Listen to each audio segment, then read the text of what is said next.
At the beginning of the 20th century, somewhere off the coast of West Africa, a German steamship was leaving the port. Suddenly, the weather got worse, and the vessel entered a thick fog. The sailors ran aground on a sandbank close to the shore. Luckily, no one was hurt, and they were even able to save their precious cargo. But the ship was stuck in the sand for good. And it was not alone there. Nearly the entire length of the western coast of Namibia is called Skeleton Coast. If the name sounds scary, that's because it is. This 976-mile-long beach line is among the most dangerous places on Earth. The local Bushman tribes believe that their supreme deity made this land when it was angry. The Portuguese were the first Europeans to set foot in Namibia in the 15th century. And yep, they didn't like Skeleton Coast either. Portuguese explorers thought this land presented the gates to the underworld. This is the place where the Namib Desert meets the Atlantic Ocean. It might be dangerous, but it's actually beautiful. Plus, it's a UNESCO World Heritage Site. If Skeleton Coast had a PR manager, they would quit on the first day on the job. The area is not exactly tourist-friendly because of its geography and history. Beneath the sand and the waves, there is a secret ocean currently lurking for unsuspecting sailors. It's called Benguela Current. It flows towards the north along the coast of southern Africa. This part of the Atlantic is rich in marine life, but the current's land neighbor isn't that happy with the deal. This arid climate created the Namib Desert, one of the driest regions on Earth. And that marine life I just mentioned? It's sharks. 11 species of them to be exact. And yes, the great white decides to pop by once in a while. So far, we've got a desert landscape, strong currents, and sharks. Not a place for a beachside resort, definitely. But if someone ends up on Skeleton Coast, will they know they're in danger? Don't worry, they will. The beach is littered with wrecks of all sizes and shapes. If you remember that German ship I mentioned in the very beginning, its massive and rusted stern is now sticking out from the desert sand. There are some 500 wrecks in total scattered along the coast, and it's a mixed crowd, from Portuguese galleons centuries old to ships that ran ashore here in the 21st century. A modern fishing ship called Zela India managed to slip from its tow rope in 2008 and ended up on Skeleton Coast. Okay, it didn't escape on its own, it had some help from the elements. But it's better to be a tourist attraction on a beach than to be broken up for scrap. That's where the trawler was originally going, poor thing. Skeleton Coast's most famous inhabitant, to call it such a place, is the wreck of the Dunedin Star. The British cargo liner ran aground here in 1942. The massive rescue operation that followed reveals why it's so dangerous for sailors to end up here. The rescuers managed to save all of the crew and passengers, but at a heavy price. An aircraft and a tugboat were lost in the process. It took the last of the rescuers a full 2 months to return home to Cape Town. Why, you might wonder? One look at the map of the region reveals the reason. It's an endless sea of yellow, which is the sand. There are so few roads here, so Skeleton Coast is hard to reach by land. There are also legal obstacles. You need a special permit to drive into the area. But the skeletons in the name of the area don't only refer to ships, they also stand for animal bones. Most of these belong to whales and seals. Many animals have adapted to the area, so lions and hyenas roam the coastline in search of a meal. Yeah, now there are hungry lions as well, as if those sharks weren't enough. Other animals with a temporary residence on Skeleton Coast include elephants, cheetahs, leopards, and giraffes. In 1971, the Namibian authorities established a national park here, but except for surfers, after an adrenaline rush, they don't get many visitors. You can understand why. The Namib Desert is the oldest desert in the world, and it's not very tourist-friendly either. Those who travel to the region should pack sunscreen and a warm winter jacket. A weird combo, right? Well, not so much when you think that during the day, temperatures soar over 110 degrees Fahrenheit. At night, the air temperature drops below freezing. What a climate roller coaster! And that's not the final danger. Yep, there's more. Remember how that German ship got lost in thick fog?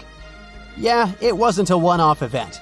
Because of the region's climate, fog shows up frequently. Sailors should cover their ears now, but this fog is actually good for wildlife. This is their only source of water in the Namib Desert. Reptiles and mammals have adapted to the harsh climate. They use as little water as possible. Shifting sands, thick fog, strong currents, lions, and sharks. Not the stuff you would put in a tourist booklet, but Skeleton Coast isn't the only beach on Earth you wouldn't want to spend your vacation on. I will take you to Cape Tribulation in Australia. The area covers some 48 square miles in the northwestern part of the continent. And no, the area is not as dry as Skeleton Coast. It's part of the Daintree rainforest. You could say that here, it is the rainforest, not the desert that meets the ocean. The beach at Cape Tribulation is straight from a postcard. But looks can be deceiving. Australia? Probably sharks. No, crocodiles are out here to get you if you decide to go for a dip in the sea. There are saltwater crocodiles that the locals call salties. Well, that's a cute nickname for such a dangerous reptile. And it's not just them. The wildlife seems to have a beef with visitors. From October to June, the waters around Cape Tribulation are full of box jellyfish. Their venom affects the human cardiovascular system. When touched by a jellyfish out at sea, swimmers won't have enough time to reach land for help. Vinegar helps neutralize the sting, so you might want to keep a spare bottle in your luggage. Crocodiles and jellyfish sound dangerous, but there's one more animal you should look after. It's the wild boar. It might sound funny, but you won't laugh when you're being chased by one of these across the beach. 21 million wild boars live in Australia. They're mostly active at night, making it even more dangerous if they charge at you. The best defense is running in circles. Wild boars can't cut corners well. That's probably why we don't see many of them taking up careers as race drivers. Cape Tribulation has one last danger installed for you, and it's not an animal. Out here, even the trees are plotting against visitors. The stinging tree got its name for a reason. If you try to pick one of its beautiful red berries, it'll fight back. Its prickles are like tiny glass shards. The less than pleasant effect on your skin will last for a month. Then there is this wait-a-while bush. Who keeps naming them like this? This long vine has spikes that grab hold and just don't let go. They are so strong they can pull a human off a horse. You'll have to wait for someone to come by and save you from this thorny grabber. If you are about to cross this Australian beach from the vacation list, hold on for a second. Tourism is booming here. The local authorities have restricted access to all of the danger zones. Visitors go swimming in dreamy water holes that are surrounded by lush vegetation. There are even ropes to swing from. Now, that's a beach you can finally relax on. There's a ship drifting somewhere in the ocean without a crew. The last time someone saw it was over 50 years ago. Its story reminds of that of the Flying Dutchman, a ship that's bound to sail forever and bring disaster to whoever sees it at sea. At least the legend says so. Unlike the Flying Dutchman, the SS Baychimo was definitely real and built for a German company in Hamburg and began as an ordinary cargo ship. It was trading supplies between Hamburg and Sweden in the Baltic Sea starting from 1914. It had a strong steam engine and a hull made of steel. A few years later, it became British property. Then, in the 1920s, a Canadian company purchased it for around $18,000, a huge amount of money back then. The new owner, the Hudson's Bay Company, was actively using the ship for several years. They would often send it on voyages from its home port in Scotland to Siberia, Alaska, the Yukon, and the Northwest Territories. It also passed through the Panama Canal and even the Suez Canal, with fur pelts for sale on board. Sometimes it would also transport passengers. It had completed 9 successful voyages before this strip of good luck came to an end. Starting from the 1930s, SS Baychimo would have trouble with ice and storms. When it first got trapped in ice in October of 1931, some of the crew managed to escape to Alaska. 15 of 22 sailors decided to stay with their vessel and try to save it. They had furs and other valuable cargo worth around $58,000 aboard. The company sent them supplies to survive the winter. They set camp near the ship out of the hatches, tarpaulins, and other materials, and offloaded the cargo. At the end of November, a blizzard rushed through the area, and it seemed like it had taken the ship with it. The ice platform had survived, but the ship broke free. Some of the crew members were sure it had sunk. But soon after, they heard from one of the locals who had spotted their ship around 45 miles away from their camp. The crew moved on with their lives, and the ship started its journey as a runaway vessel. People would spot SS Baychimo once a year or so, all the way until 1965. It was mostly spotted off the coast of Alaska. A man going to Nome with his sled dog, along with prospectors, explorers, and treasure hunters, all claimed to have seen SS Baychimo. Someone tried to board it and take it to port, but ended up stranded on it for days because of horrible weather. Others got luckier and managed to take a whaleboat, some furniture, and other valuables from the vessel. Those who got close to the ship saw that it was damaged and missing the propeller. Still, it stayed afloat without a crew for at least 38 years and became the longest sailing ghost ship in history. In 2006, the Alaskan authorities started a project to solve the mystery of this ghost ship of the Arctic and finally find SS Baychimo, either still above or below the water. So far, the project has not been a success. SS Baychimo remains one of the estimated 4,000 ships that have disappeared off Alaskan shores. If the legend of the 17th century isn't lying, this ghost ship could be sailing somewhere along the Flying Dutchman. It belonged to the Dutch East India Company. Its captain managed to do the impossible for that time and sailed from Holland to Indonesia in only 3 months. They said he was flying over the sea, and some evil tongues explained that he had made a deal with evil forces to achieve that. Once the ship was sailing back home, its captain and crew disappeared without a trace. There are many versions of what happened to it. One of the first ones said it had tried to enter port at the Cape of Good Hope, got in a terrible storm, and sank as there was no captain to save it. Another legend says the captain had refused to obey the skies to let the ship sink during the storm. A scary life form then struck the boat and the crew, and it was condemned to forever wander without rest. Many sailors claim to have spotted the wandering Dutchman. The Duke of York, who was to become King of England, mentioned having seen it in Australian waters. Right after spotting the ship, the man who saw it first fell from the top of the mast and didn't survive. There were more encounters with this legendary ship up to the middle of the 20th century. Ships would nearly collide with it as the Flying Dutchman jumped out of the blue. Scientists have a more logical explanation for this mystery: Fata Morgana, not to be confused with Hakuna Matata. Now, when you're out at sea on a hot day and the air is all wavy, it feels like when you look at the road on a scorching summer day. That's because of something called atmospheric refraction. When light passes through different layers of air with different temperatures and densities, it bends and twists. Sometimes, under certain conditions, this bending of light can create really bizarre optical illusions over the ocean, like sightings of the Flying Dutchman. The Fata Morgana phenomenon can make distant objects appear distorted, stretched, or even lifted above the horizon. So you can see a ship far away, but because of the way the light is bending, it will look like it's floating above the water or even disappearing and reappearing.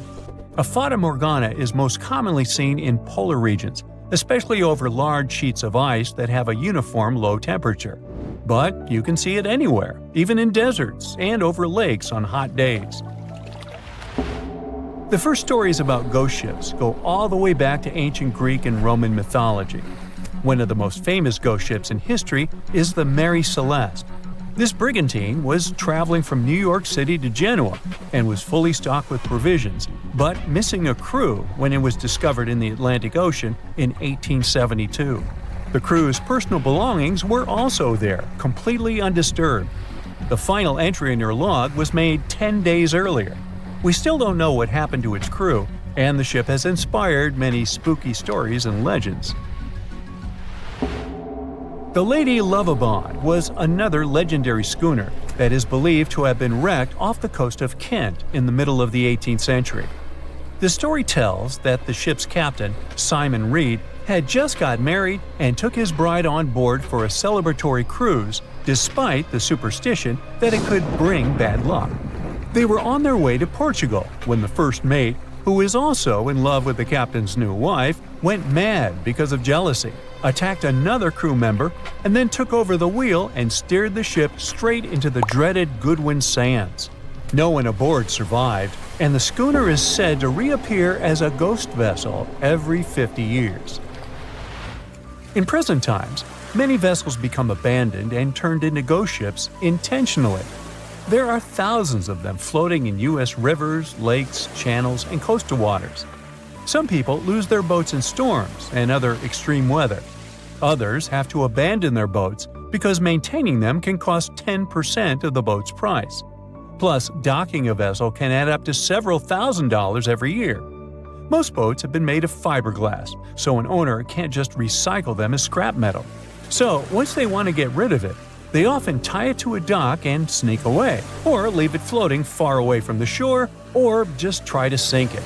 When ghost ships sink in shallow waters, they can cause damage to coral reefs, mangroves, marshlands, oyster habitats, and wetlands. Plus, they can collide with unsuspecting regular ships and cause real trouble. So, don't do that. Enough said. They say nothing is ever lost, and it's true. Let's discover ships frozen in time. The first one is truly fascinating. Here, the Antikythera shipwreck. It's a Greek trading ship from the 1st century BCE. It's located on the east side of the Greek island of Antikythera and at the merging point of the Aegean and Mediterranean seas. Around 2,000 years later, in 1900, a group of Greek sponge divers discovered the wreck. They were going to Tunisia, yet they were forced to find shelter from a storm on a nearby island. Since they couldn't go anywhere due to the storm, they decided to look for sponges until the weather got calmer. One of the divers discovered the shipwreck at depths of around 130 feet. Imagine someone going for a sponge hunt, but getting out to the surface with archaeological treasures. The captain of the sponge boat talked to the Greek officials about what they had found. The officials sent 2 ships to the wreckage. The salvage operation was successful, and discoveries are now in Greece's National Archaeological Museum in Athens. The findings included 3 life-sized marble horses, jewelry, coins, and hundreds of works of art, including a 7-foot-tall colossus statue of Hercules. Among these treasures, Antikythera ephebe, a bronze statue of a young man, caught more attention. Because the ephebe doesn't comply with any familiar iconographic model, and there are no known copies of his type, he held a spherical object in his hand. Scholars have different theories of who that person could be, but they are not in a consensus yet. More than 70 years later, Jacques-Yves Cousteau and his team went to the area and recovered hundreds more artifacts and the remains of 4 people. Interestingly, they discovered a complex set of interlocking gears, capable of predicting the movement of the sun, moon, and several planets. The mechanism can also show the times of solar and lunar eclipses years into the future. Think of this Antikythera mechanism as an early computer calendar. You know, to plan significant events like agricultural activities, religious rituals, and Olympic Games. These artifacts found in the Antikythera wreckage are some of the most important findings in modern archaeology. Just the Antikythera mechanism itself has changed our perception of the limits of ancient technology. The mechanism has a sophisticated design and was made over 1,000 years ago. After all these amazing discoveries, experts believe that the wreckage site has remained largely unexplored, and is mostly because of its location and the landscape of the seafloor on which the ship rests. The wreck is too deep for scuba divers but too shallow to use something like a submersible. A survey made on the seafloor in 2012 showed evidence of a second wreck about 800 feet to the south. It's clear that this area has a lot to offer humanity. What would happen if those sponge hunters didn't go to the area? Scientists found a shipwreck in Antarctica at the bottom of the Weddell Sea 107 years after it sank. The name of the ship was Endurance, and it was the lost vessel of Antarctic explorer Sir Ernest Shackleton. Scientists who laid eyes on it decades later say it is among the greatest undiscovered shipwrecks ever. That is why they filmed the whole discovery, The video shows the remains of the Endurance and proves it is still in remarkable condition. It has been sitting in 10,000 feet of water for over a century, yet it looks like it sank very recently. So the story goes like this. The ship was crushed by ice and sank in 1915. Shackleton and his crewmates had to escape by themselves in small lifeboats. From then on, it was all about survival. Shackleton imagined to get his crew to safety, then the ship sank. Yes, this is a pretty impressive story, but why did scientists prize this ship? Firstly, Shackleton's Imperial Trans-Antarctic Expedition sailed to make the first land crossing of Antarctica. Yes, the crew was trapped in ice, but the intention was important. Secondly, it's about the challenge itself of finding the shipwreck. The Weddell Sea is almost always covered in thick sea ice. You know, the same ice that made the Endurance sink. Getting near the presumed sinking location is super hard, let alone being able to conduct research. Experts of the modern expedition team foresaw the time when the lowest extent of Antarctic sea ice would come using satellite images. They realized that the weather was in their favor to start an expedition. Dr. John Shears said that they have successfully completed the world's most difficult shipwreck search, fighting against constantly shifting sea ice, blizzards, and temperatures decreasing to -0.4 degrees Fahrenheit. Yeesh, I can't imagine the worst conditions in Antarctica if these conditions are in their favor. Lastly, look at this. It's timbers. They're very much intact. Plus, you can read the ship's name. It's still visible. Marine archaeologist Menson Bound says that this is the finest wooden shipwreck he has ever discovered. He has 50 years of career experience, so I believe the guy. So how come the wood is not rotten? Dr. Michelle Taylor, a deep-sea polar biologist, said that there has been little wood deterioration because the wood-munching animals are not in this forest-free region of Antarctica. Workers of a coal mine in East Serbia discovered 3 shipwrecks that had been there for at least 1,300 years. The largest shipwreck is an ancient Roman fleet. It's around 50 feet long with a flat bottom. It's estimated that the ship could carry a crew of 30 to 35 people. Looking at its hull, you can see the marks of repairs. Wow, this one had a lengthy career. You know, it gives us insight into more than 1,000 years ago. The 2 smaller vessels, on the other hand, match descriptions of boats used by Slavic groups to attack the Roman frontier. These 2 have been discovered under mud and clay in an ancient riverbed. Apparently, in those times, there was a Roman base in a place called Viminacium City. Interestingly, Viminacium was a provincial capital with an estimated 40,000 inhabitants in the 4th century CE. For comparison, it was even larger than Pompeii. The Kostelach coal mine is a center of hidden gems. Archaeologists had found evidence of ancient human and animal activity here before. For instance, in 2012, experts found bones of at least 5 woolly mammoths, which went extinct about 10,000 years ago. Canadian archaeologists found a ship 150 years after it went missing in the Canadian Arctic waters. This merchant ship is called HMS Investigator. It was purchased in 1848 to search for the explorer Sir John Franklin's ship that got lost in the Northwest Passage expedition. So, HMS Investigator left Britain in 1850 for this rescue operation. The expedition crew, captained by Robert McClure, sailed the Investigator into the water. He realized that he was in the final leg of the Northwest Passage, the sea route across North America. But before he could sail into the Beaufort Sea, the 122-ton ship itself got stuck in the thick ice. The crew spent the winter over the Prince of Wales Strait. The following summer, McClure tried again to sail to the end of the passage, but the ice blocked his way once more. Here, too, the crew was forced to leave the ship. He steered the crew into the Bay of Mercy. There, they were to remain until 1853 when the crew of the HMS Resolute rescued them. Imagine a crew of 60 people who had to spend 3 winters in the Arctic without even knowing if they would survive. Later on, the ship was found sitting upright in about 36 feet of water. It was in very good condition. Arctic water has prevented the outer deck of the vessel from deteriorating quickly. The outline of the ship and its timber can be clearly seen. Plus, archaeologists have uncovered artifacts on land left by the sailors. They had unloaded everything before abandoning the Investigator. 3 sailor graves and 1 British naval shipwreck had also been discovered in the area. I wonder what else they could find there. Wow, it's the only place where 1 minute you're learning 17 natural ways how to get rid of houseflies, and the next, you're taking an epic journey straight into a black hole. More than 10 billion, with a B, views in total. That's 47 billion minutes watched, or more than 70,000 years. That's all the way back to the Ice Age. No, I wasn't around then. 40,000 videos, hundreds of topics, and most importantly you, a whole 44 million of you. Our viewers. We could populate an entire country if we wanted to. We'd like to continue helping you learn and giving you useful skill improvement tips. Got a thirst for knowledge?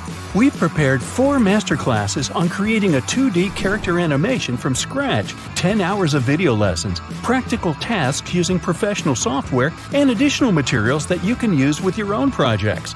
Get the full course now and create your own animated masterpiece. What is a boat doing in the middle of a desert? You would expect to find a seagoing vessel closer to shore. This is the question archaeologists had been asking for decades. In 1988, there was a storm near one of the most important archaeological sites in ancient Egypt. A wooden structure emerged from the sand. It was hollowed out by termites. Scientists were determined to solve its mystery. In 2000, they began excavating the site near Abydos, Ubidos. An American team of experts soon discovered a boat that was 70 feet long, and it wasn't alone. In total, there were 14 boats neatly resting next to each other. It was impossible to completely dig out the boats because of their poor condition. Luckily, the wood was preserved enough to get a sample. Analyses revealed that the boats were around 5,000 years old, the oldest fleet in human history to this date. The time of their construction predates the pyramids at Giza by half a millennium. Each ship of the fleet rested in a vault that matched its dimensions. The room was roughly a third of the size of a tennis court. It had mud brick walls that featured more than 120 drawings of boats. Ancient Egyptians incised them on whitewashed walls that were excellently preserved. Scientists have known about these mysterious chambers for well over a century. 1901, 1902. A British archaeologist, Arthur Weigel, stumbled upon a strange structure west of the River Nile. His team caught a glimpse of the interior walls. Sadly, a section of the roof collapsed, so they had to call off further exploration. Researchers abandoned the site, but its location remained on the maps. The boat's position first led scientists to think that they rested on a bank of the mighty Nile. But there was a problem with this theory. Today, the river flows almost 7 miles west of Abydos. Further studies of the surrounding terrain showed the Nile didn't change its course throughout history. Also, if the boats floated near a dock, they would be in unstable positions. The 14 vessels at Abydos were perfectly parallel to each other. There was only one conclusion possible. Someone had deliberately placed them like that. They must have gone through a lot of effort. Each boat had enough room for up to 30 rowers. These vessels could really float. They weren't models, but scholars still don't know if they actually sailed any body of water in ancient Egypt. This doesn't diminish the importance of the find. Previously, archaeologists found only small-scale models. In King Tut's tomb alone, there were 35 boat models. For a long time, these figurines were the only clues as to how ancient Egyptian vessels looked like. The boat's design confirms that they were the real deal. They are the earliest surviving examples of something called built boats. Ancient people constructed primitive vessels by hollowing out large tree trunks. The alternative was reed that was tied together to form a raft. The boats at Abydos had planks tied together. This was a major breakthrough in shipbuilding. During their lifetime, the boats must have seemed impressive. Timber was a valuable commodity at the time. There was no wood in the desert. Cedar had to be imported from Lebanon. The only person who could afford such luxury was the pharaoh. Studying the area around the ancient fleet provided more answers. Scientists discovered a mud brick structure where Egyptians worshipped the pharaoh. Its approximate date of construction matches that of the wooden boats. The same bricks out of which this building was made were used to encase the fleet. At the time of their construction, the rooms they were stored in had a ceiling. That's the section that archaeologists stumbled upon in the early 20th century. Just like mummies and coffins, these marvelous ships rested inside splendid vaults. The exterior of these rooms was also impressive. The outer walls originally had a plaster of white limestone. It reflected sunlight. In the desert sun, the structure housing the boats must have shone from miles away. Ancient Egyptian builders used the same technique to cover the pyramids 500 years later. Today, their surface looks jagged, but it wasn't always like this. When they were constructed, the pyramids had a top layer of fine white limestone. Their surface was smooth and it gleamed in the sunlight. Instead of stairs, the outer layer of the pyramids was more of a sleek ramp. Archaeologists were left with one final question: which pharaoh owned the fleet? The answer lay just a mile from the site. This is where the tomb of a pharaoh from the 5th dynasty rested, King Senwosret III. Its time and style of construction matched the ones of the chambers with boats. The very end of his rule might explain how the boats ended up in the middle of the desert. The pharaoh probably passed away in northern Egypt. Then his body was transported down the Nile to Abydos in a marvelous procession of decorated boats. The vessels were later lowered to chambers near the final resting place of their owner. This had a symbolic meaning. In the ancient Egyptians' belief system, ships played a key role. Their supreme deity was Ra. He traveled through the sky during the day in the form of the sun. At nighttime, he sailed through the netherworld in a solar boat. The pharaoh identified himself with Ra. That's why he needed boats in the afterlife. That was the only way to regenerate himself. Just as the sun rises every day above the horizon. This belief existed for thousands of years. The more famous Pharaoh Khufu also had a ship. Scientists found it in 1954 next to his pyramid at Giza. It is some 4 centuries younger than the fleet at Abydos, but Khufu's ship was almost 2 times longer. The Great Pyramid of Giza and King Tut's tomb are some of the most famous archaeological finds in Egypt. But there are many more secrets hiding beneath the endless sands of the Sahara Desert. Recently, 2020, archaeologists found a lost city there. They have labeled it as the most important discovery since King Tut's tomb, 1922. The city of Aten is some 3,000 years old. Historians hope it will give them a unique insight into the everyday life of ancient Egyptians. The famous archaeologist and Egyptologist Zahi Hawass proclaimed the site a lost golden city. Aten sits some 300 miles south of Egypt's capital, Cairo. It is close to the famous Valley of the Kings. Archaeologists first found sections of mud brick walls that spread out in all directions. They discovered complete rooms with tools of everyday life inside. The research team unearthed a bakery, a residential neighborhood, and an administrative district. They all date back to the time when the Egyptian civilization was the wealthiest in its long history. They were also the first to make objects from iron. In 1911, scientists found a set of iron beads near a village in Lower Egypt, El Girza. These are the earliest known iron artifacts. The discovery is literally out of this world. Ancient people made them by beating into shape a piece of a meteorite. The 9 beads were once part of an ornate necklace. They are now blackened and corroded, which is perfectly normal for a piece of jewelry that is over 5,000 years old. They consist of an iron-nickel alloy. Researchers were impressed by the skill of ancient jewelers who processed the beads. Their craftsmanship is more impressive when you think that they didn't know the stellar origins of the material. The Great Pyramid of Giza also has a remarkable feature. An international research group investigated the electromagnetic response of the structure to radio waves. They found that the pyramid has the ability to concentrate electromagnetic energy inside it. This occurred inside its chambers as well as under the pyramid's base. It contains an underground, unfinished chamber. It seems that the electromagnetic response is connected with the properties of limestone, the Great Pyramid's main building material. The research results might have a practical application. The way solar cells and nanosensors function could be improved by this remarkable find. The moon shines brightly and illuminates the black water of the ocean. Thick fog descends on it in ominous silence. Then, it's suddenly broken by the creaking of wooden boards, followed by a rippling of the waves. Through the fog, you see the outline of an old, large ship.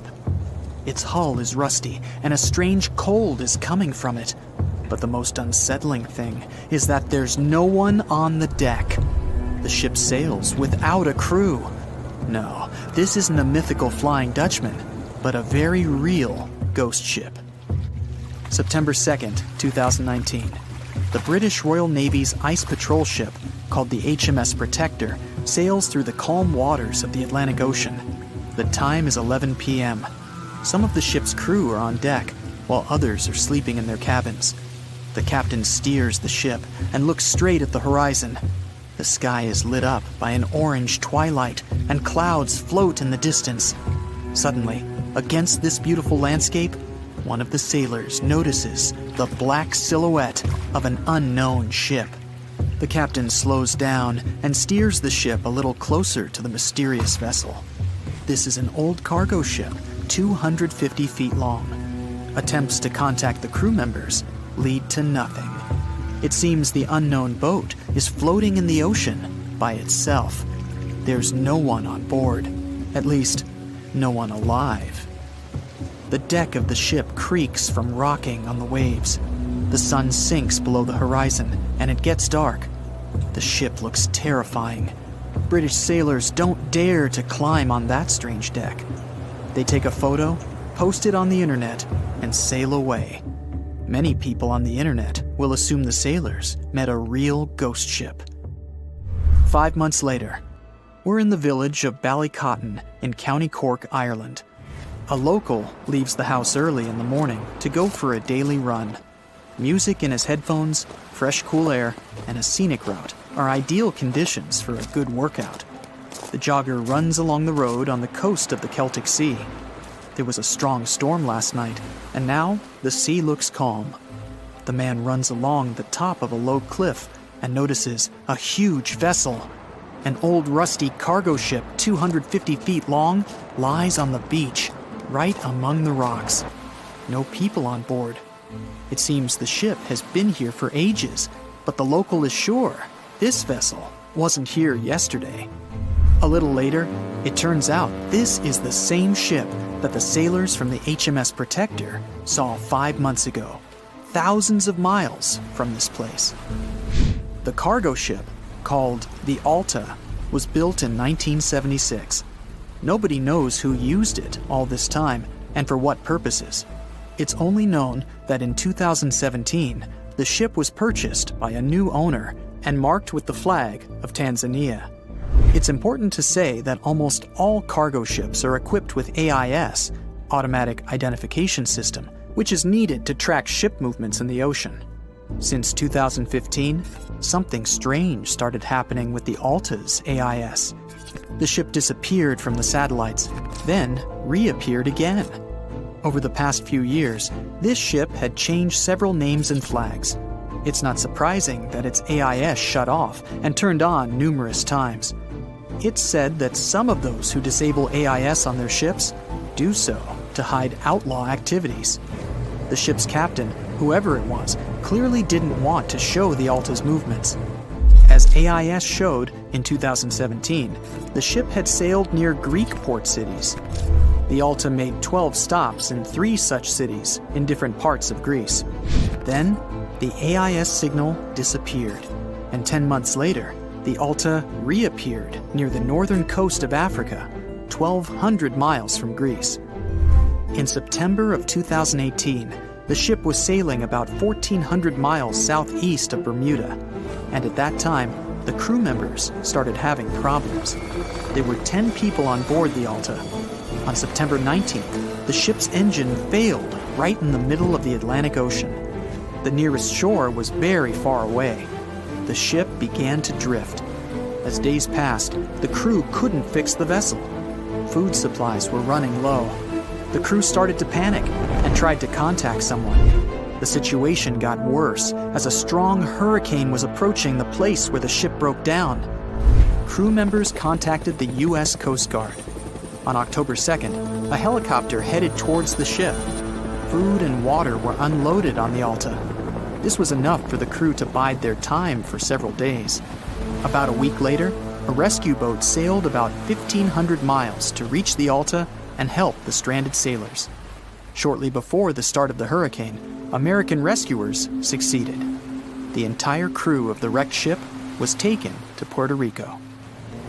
The Alta remained drifting in the ocean. After a while, another ship arrived to tow it to the coast of Guyana. Then, something went wrong. Again.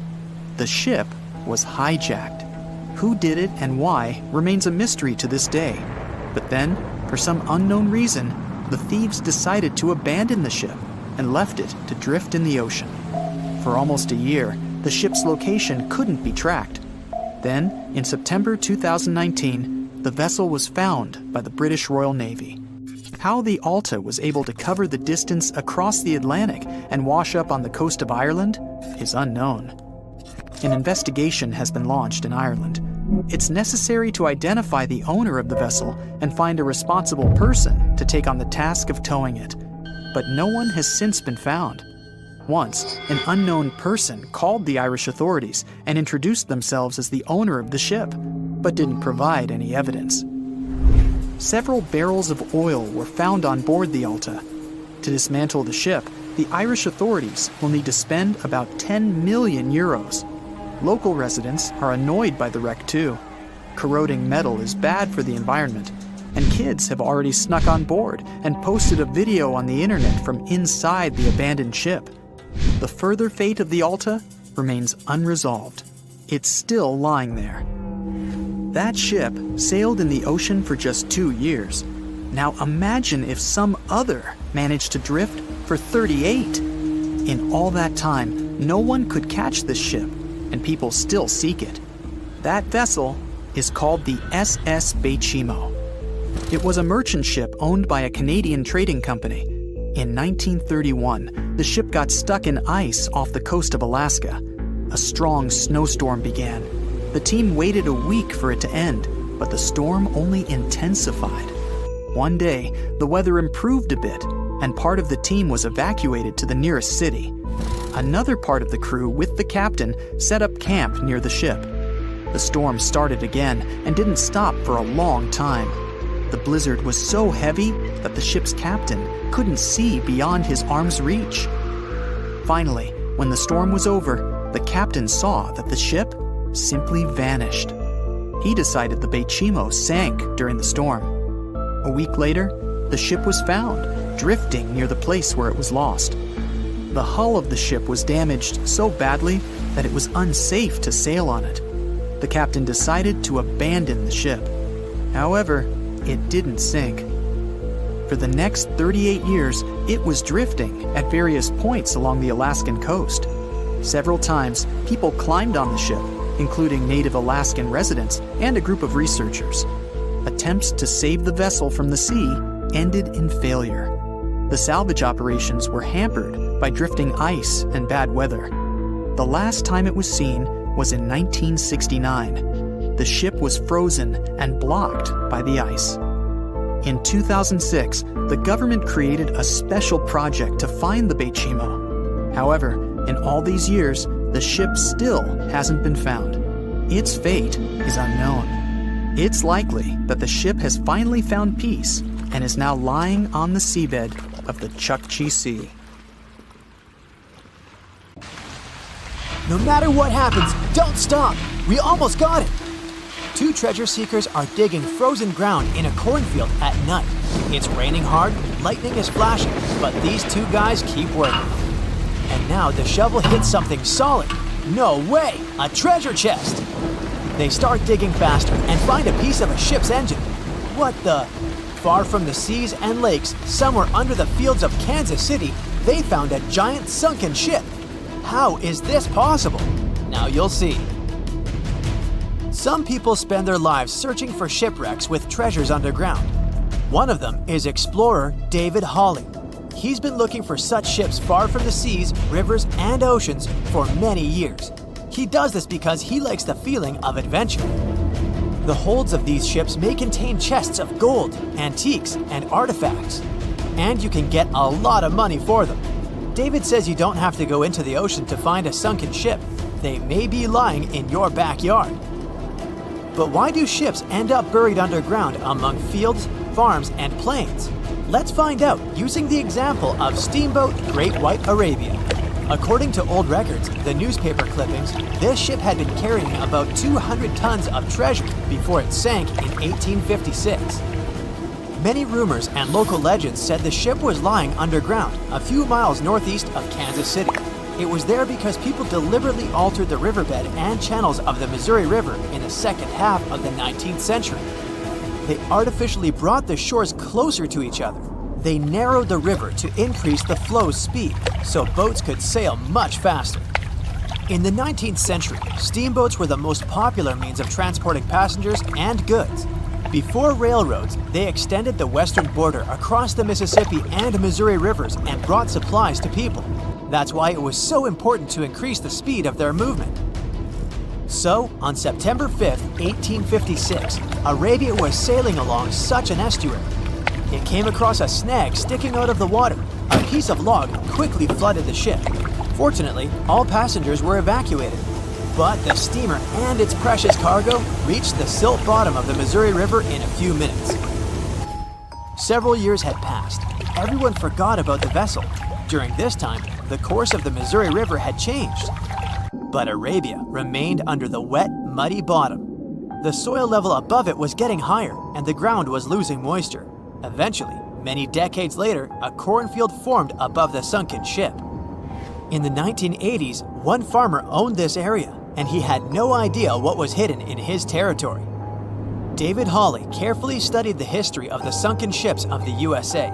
He knew that hundreds of steamers had gone underwater all over Missouri, but most of all, he was interested in Arabia, as there were rumors that it was filled with gold and other valuable things. The territory of cornfields in Kansas was vast, but David Hawley knew how to search properly. In 1987, he started working. First, together with his brother and father, they collected all the clippings from old newspapers they could find. They were looking not only for information about the steamer, but also for maps of the Missouri River. They tracked its historical changes, checked the dates, and identified a large area where the steamer sank. Next, they used electromagnetic testing and other geological stuff to study the soil and find the right place. They searched for differences in ground moisture and density. Then, they went through the territory with powerful metal detectors. And so, by the fall of 1988, they had determined the location of the steamer. Arabia was the size of a football field. This gigantic vessel lay 45 feet underground, 4 stories down. But before they started excavating, they had to ask the owner of the cornfield for permission. For the farmer, this news was a big surprise. He agreed, on the condition that the excavations would be completed by spring so that he could sow a new crop. Digging a giant ship in winter is much more difficult and expensive than at other times. It includes additional equipment, electricity, and heating costs. The team worked day and night. They financed the excavations out of their own pocket. Each invested more than $10,000 and took out a bank loan. Finally, they noticed the first details of the ship. The shovels hit the huge engine boilers and the deck. The goal had been achieved. Most of the cargo lying inside the sunken ships is covered with rust, shells, mud, and is badly damaged. The contents of Arabia were in excellent condition, considering that the ship had sunk 130 years prior. Unfortunately, they didn't find the chests of gold. Still, they got several tons of other valuable cargo, household items of people who lived in the middle of the 19th century. It was a time capsule. The ship was carrying supplies for hundreds and thousands of people, and all these things were perfectly preserved. For example, they could clearly see the brand stamp Goodyear Rubber Company on one rubber shoe. The longer the excavations continued, the more things David and his team found. In the barrels, they found plates from the 19th century. They were intact and usable. Also, there were clean clothes, thousands of pairs of shoes, harpoons, frying pans, and umbrellas. The ship was carrying cargo to supply about 16 small towns. Yes, it's not gold, but such artifacts are also precious. The contents of the ship could be worth millions. However, the crew wasn't going to sell these things. They made a museum on the site of a former fruit market in Kansas City. If you go there, you will immediately feel like you're in a department store of the 19th century. There are thousands of items in good condition. Even the matches here are dry enough to light up. It took David many years to present the entire collection from the steamship. He values each of the items and doesn't want to sell them. Anyone can come here, pay for a ticket, and find themselves in the past. Who knows, maybe there's an old ship hidden in your backyard too. Geologists found an older vessel in the hot desert of Namibia in 2008. This ship sailed back in the days when pirates scared sailors on the seas, and now it's inside a dried-up lagoon. The ship sailed from Lisbon in 1533 and disappeared with the crew near a small diamond mining town. After almost 500 years, the hull had been badly damaged. Only the carcass of the ship remained, but the treasure hidden inside the vessel stayed intact. They carefully studied the boat for a long time, trying not to ruin anything. And then, 5 days later, they found a big old chest in the hold. Carefully opening it, they found gold coins there. Thus, the cost of the ship was estimated at about $10 million. The exact cause of the shipwreck is unknown, but experts believe the ship was destroyed by heavy cargo and bad weather. It went to the bottom of a lagoon that later became a desert. Some find an airplane in their backyard, others discover a ship, and one man found a passage to an ancient secret city in his house. This happened in Turkey in 1963. The owners of the building decided to make repairs. He went to his basement and knocked down the wall to turn this place into a living room. And so, behind one wall, he found a tunnel leading underground.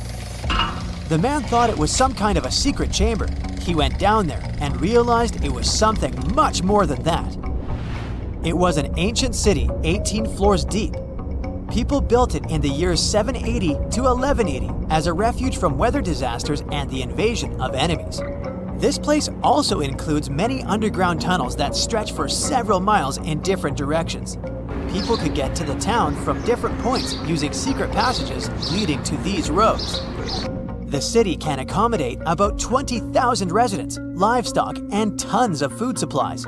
Archaeologists have also found a chapel, schools, stables, and public kitchens there.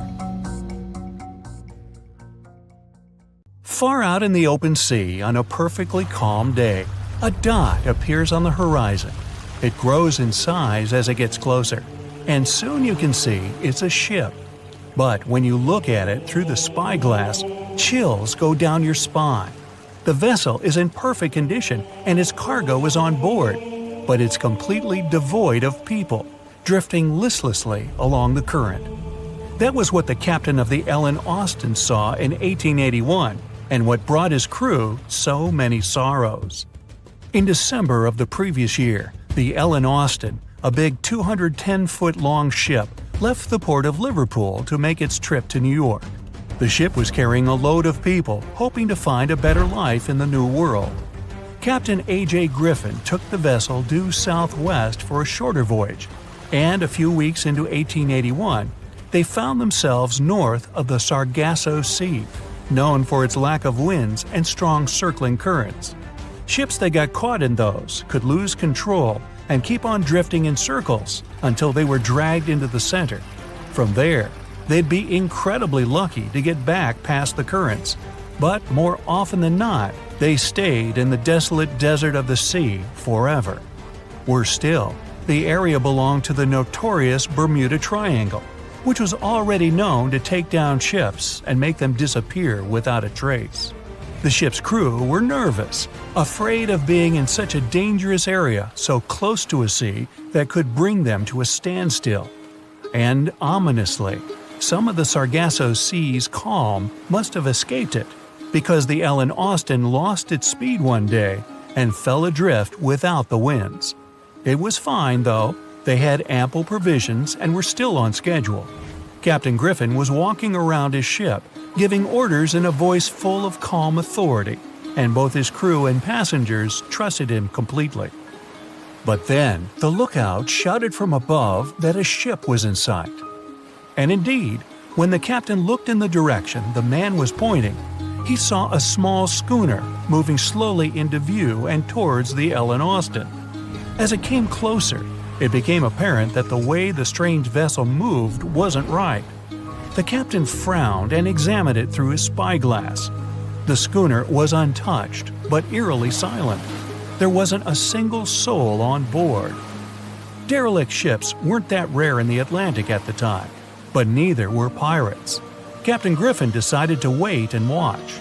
After 2 days, the schooner was as quiet as always, and Captain finally thought it was fine to move in. He took a small team of sailors and boarded the stranded ship. There was nobody there indeed, but luck seemed to be on Griffin's side. The precious cargo of mahogany wood was still in the holds. The captain returned to the Ellen Austin and ordered his select men to take the smaller ship along to New York. The crew's spirits arose with the prospect of riches awaiting them upon arrival. When the winds blew strong again, the Ellen Austin continued its voyage, with the unnamed vessel tagging along. But after a couple of days, the ships were caught in a powerful storm and got separated. The wind, rain, and waves beat them for several days in a row. When the weather finally cleared, Captain Griffin ordered to find the schooner. They searched for another day until they finally found it adrift, way off the course.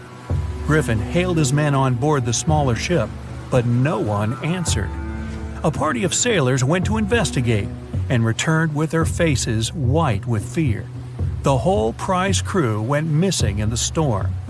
The captain wasn't one to lose such a valuable find, though, and ordered another team to take control of the schooner. Reluctantly, the sailors obeyed, and the two ships continued their voyage. They agreed to stay as close as possible to one another and ring their bells at set intervals at night to let each other know they were fine. Several nights went all right, with bells ringing reassuringly every hour. But one day, a thick blanket of fog fell on the sea and almost completely blocked their vision. The ships went on regardless and started sounding their bells earlier. When night came, the fog was still there, but the bells were the sound of life. Until they stopped. Captain Griffin rang the bell once, then twice. No answer. The crew lit the fires and looked out into the sea intently, but the fog hadn't lifted, and they couldn't see a thing in the swirling abyss beyond the ship's board. Nobody could sleep that night, and they waited in silence until the break of dawn. The first rays of sun made the fog slowly disperse, and the whole crew went to the edge of the deck with heavy hearts. There was still hope in them, until the last strands of the mist went away, revealing a vast, calm, and most importantly, empty ocean. The nameless schooner was gone, and so was the second team of the Ellen Austin sailors. The ship sailed the rest of the way to New York in grave silence. Once it arrived at the port, the passengers were only too happy to leave the vessel, and no one so much as turned their head as a goodbye. That was the ship's last voyage as the Ellen Austin. That same year, it was sold to a German shipping company and renamed Meta. No one ever found the derelict schooner or the sailors that went missing with it. And that would probably be the end of this mysterious and unresolved story, if it held at least a little bit of the truth. In reality, none of the enigmatic things in the narrative actually happened. The Ellen Austin did indeed leave Liverpool and headed southwest to New York, and its captain was really A.J. Griffin, taking people to the American continent. But from here, the story falls apart. First of all, the ship went way too far to the north to pass the Sargasso Sea so closely. There was simply no reason to make a detour so broad.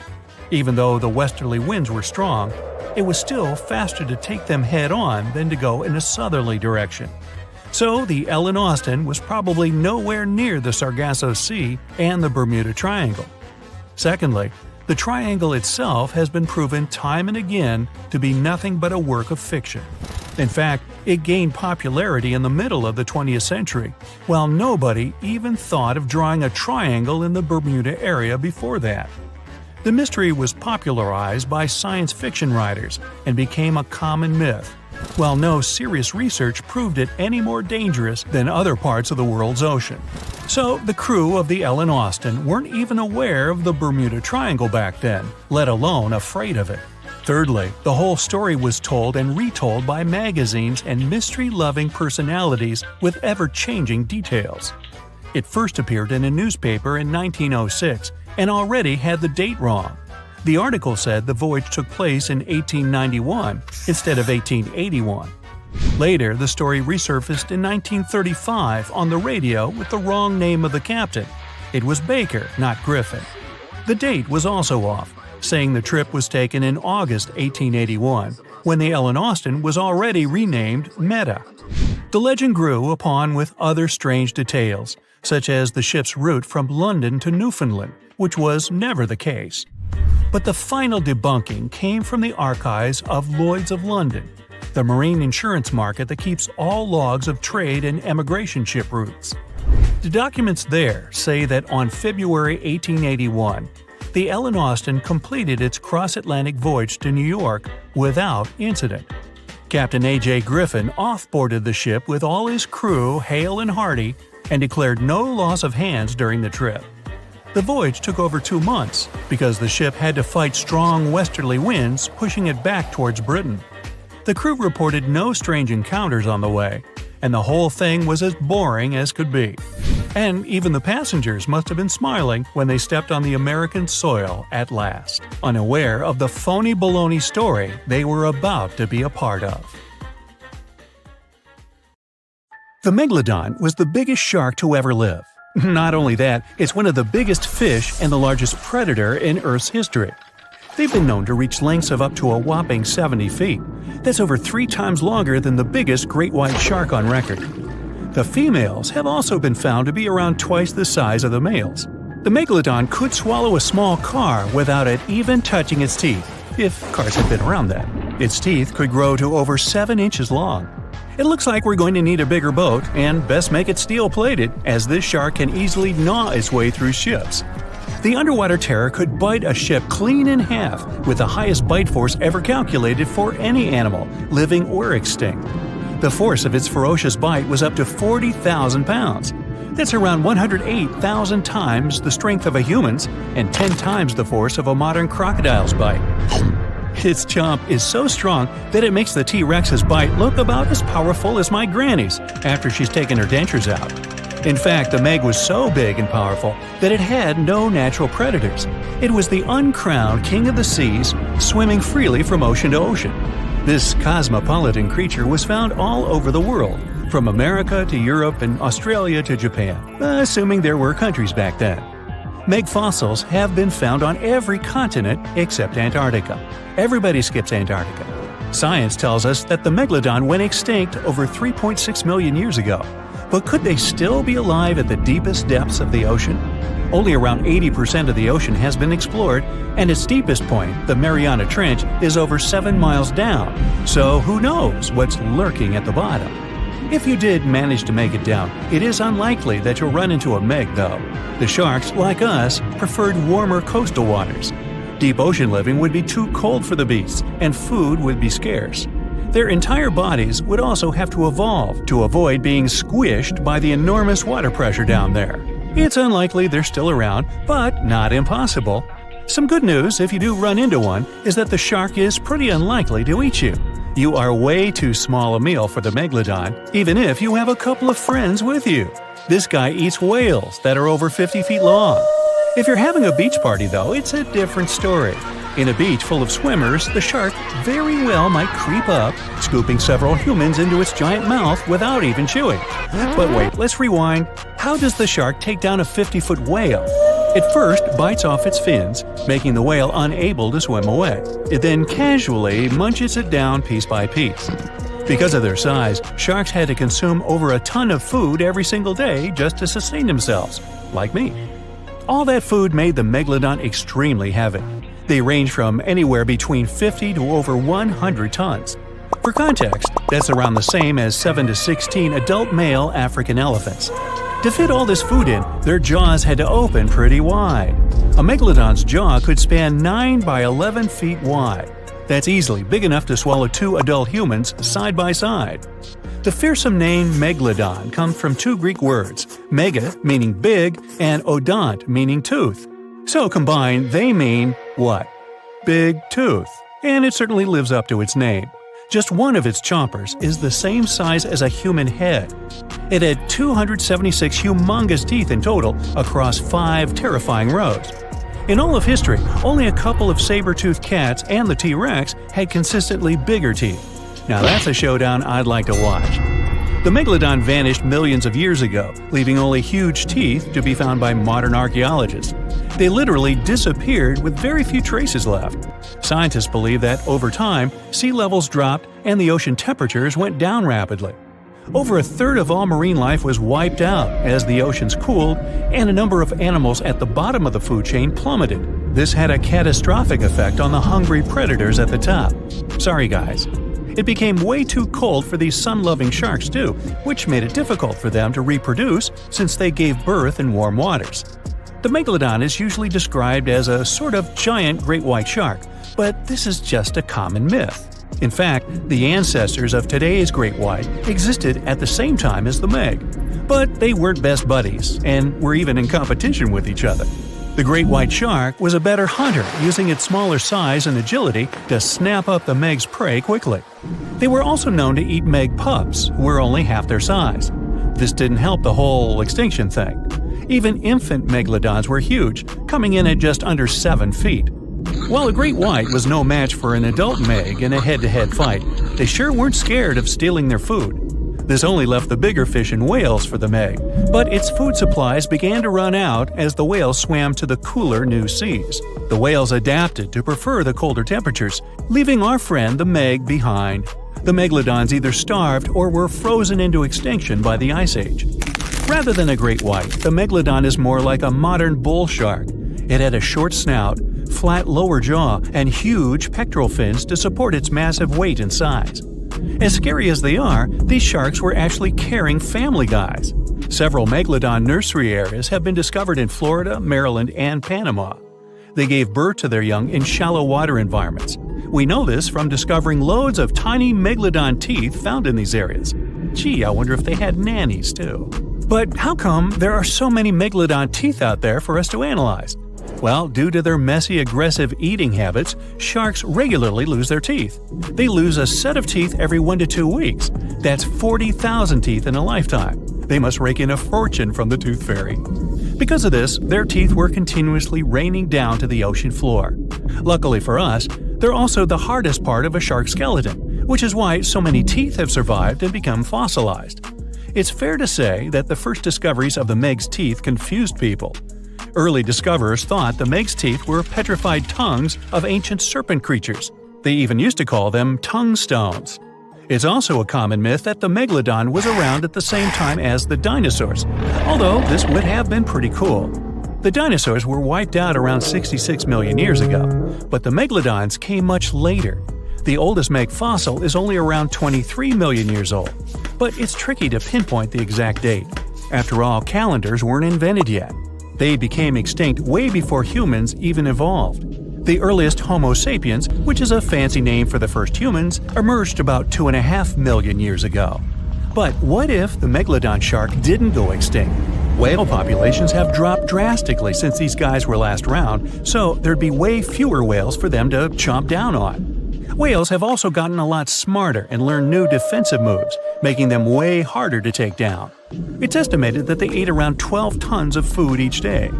If they were still around and eating that much, they'd be forced to eat smaller fish, and there'd be barely enough big fish for us humans to survive on. The naughty megalodons would also be able to track fishing boats and steal the fish that they worked hard to collect. It's safe to say we'd see a lot less fish in the aisles of your neighborhood supermarket. As our ocean temperatures are heating up again, the sharks would also thrive and reproduce faster than ever. There'd be more and more of these giant eating machines in the water, reducing our fish supply even more. It would also cause massive problems for cargo ships and cruising vessels. Imagine coming into contact with one of these bad boys while you're sunbathing on the deck. Even beachgoers would be hard hit. Megalodons give birth in shallow waters, so many of our favorite beaches would quickly become dangerous shark nursing grounds. Hey, where did that beach volleyball game go? They were playing just a moment ago.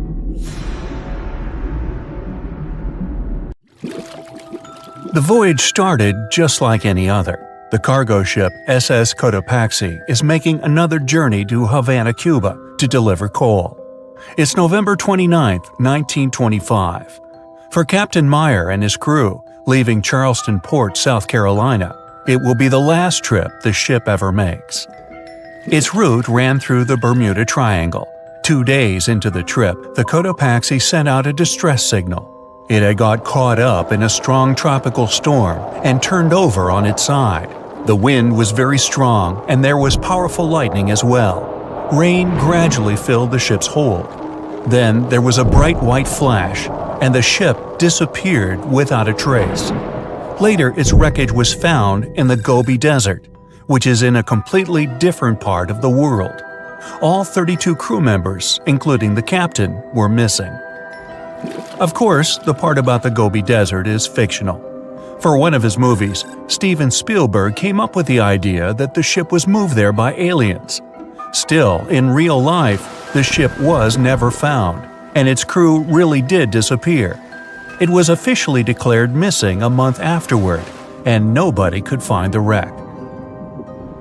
It seems like a classic case of mysterious things going on in the Bermuda Triangle. But most mysteries are solved sooner or later. In 2020, the Cotopaxi was found. A man named Michael Barnett had moved to Florida to study shipwrecks off the coast. One wreck in particular really caught his attention. It was much larger than the others, and the locals called it the Bear Wreck. It was about 40 miles from St. Augustine in northern Florida, but no one had ever managed to identify the rusty hull. So Michael started to do some detective work. He measured the size of the shipwreck and started working through all the information he could find. He researched hundreds of old newspapers, leafed through insurance records, and looked at artifacts found on the wreck. After hundreds of hours of hard work, Michael was sure it was the Cotopaxi. But a few years before, there had been a rumor that the same ship had been found off the coast of Cuba. The Coast Guard found the wreck of a cargo ship about the same size that looked a lot like the one lost in 1925. Michael was sure they were wrong, so he teamed up with some science journalists and kept investigating. Soon they discovered something that seemed to confirm Michael's belief. Divers found brass valves with the letters SV on them in the wreckage of the ship. Michael suggested these initials referred to Scott Valve Manufacturing Company.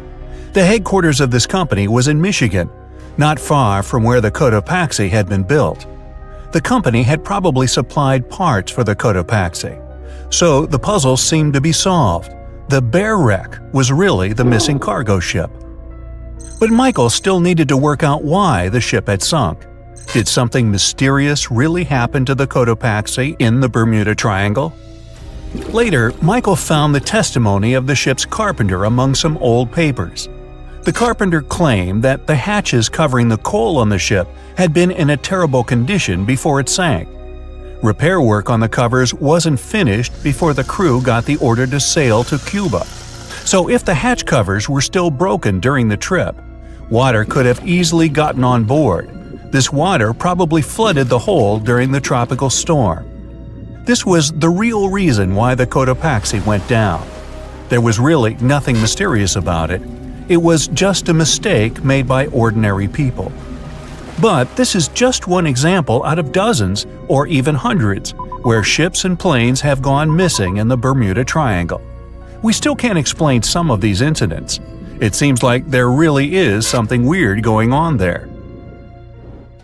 One of these strange events happened in 1948. A passenger jet was headed for Miami from San Juan, Puerto Rico. It disappeared in the same area as the Cotopaxi. The 32 people on board vanished without a trace. The weather was clear throughout the flight, but experts think that when the plane was about 50 miles from the coast, it could have been hit by a strong wind that knocked it off course. Years later, a similar plane was found in the area of the Bermuda Triangle, but because no one could work out the registration, it was impossible to say for sure if it was the same one. Something even stranger occurred not long before, in 1945. 5 planes went missing all at the same time. Some trainee pilots were practicing their navigation skills, but when they'd finished, it seems they couldn't find their way back home and disappeared. Many people assume they just ran out of fuel. This seems likely, but still, the circumstances were really strange. The trainees were being supervised by an experienced pilot who had 2,500 hours of flight time. He would never have let a group of newbie pilots get that far away from their base. Even now, people still debate what could have happened. Some insist the pilots ran into something supernatural out there in the Bermuda Triangle. But who knows? And here's another freaky thing that happened there which no expert has been able to explain: time travel. In 1970, Bruce Gernon was flying a plane from Andros Island to the Florida coast. When he was at 11,500 feet, a giant cloud appeared in front of him. It kept getting bigger and bigger, and he had no choice but to fly through it. As soon as he did, the plane was surrounded by darkness. It was as if the day had turned to night in a split second. Suddenly, Bruce began to see white flashes of light around him. They were so bright that they lit up the entire sky. But they weren't lightning bolts, although he couldn't really explain what they were. The plane continued through the strange cloud for almost a half an hour. Bruce noticed that the cloud changed shape during this time. The space around the plane turned into a tunnel. Then the tunnel started narrowing. Bruce became really tense as he tried to cope with the plane's controls. All his instruments and navigation equipment were going crazy, and the electronics stopped working. Then, a white light appeared at the end of the tunnel. Just like in the movies, the plane escaped the closing cloud tunnel at the very last second. Everything was fine, but now Bruce found himself in some white fog. He had no idea where he was. Then he managed to contact ground control. He was shocked when he learned that his plane was already in the airspace above Miami. It seemed that something impossible had happened. Bruce was meant to cover a distance of about 250 miles during the flight. This usually took 1.5 hours, but he had managed it in just 47 minutes, almost 2 times faster than normal. When Bruce landed, he went to check the amount of fuel left in the tank. It turned out he'd used up a lot less than the normal amount of fuel as well. Could there be a logical explanation for the time-traveling plane? Well, records show that a large number of sunspots were detected on the surface of the sun that day, and there was a strong solar wind. This could easily have made the electronics and devices on the plane go crazy. But what about the mysterious cloud? The Florida coast is a place where 2 large air currents meet. One has a high pressure and the other is a low pressure one. This causes a lot of storm clouds in the area. But people still debate how Bruce was able to cover the distance so quickly. Some people say that some kind of mysterious dark energy was involved. Others say it was a gravitational anomaly that curves space and time. Others think that Bruce is just a fraud.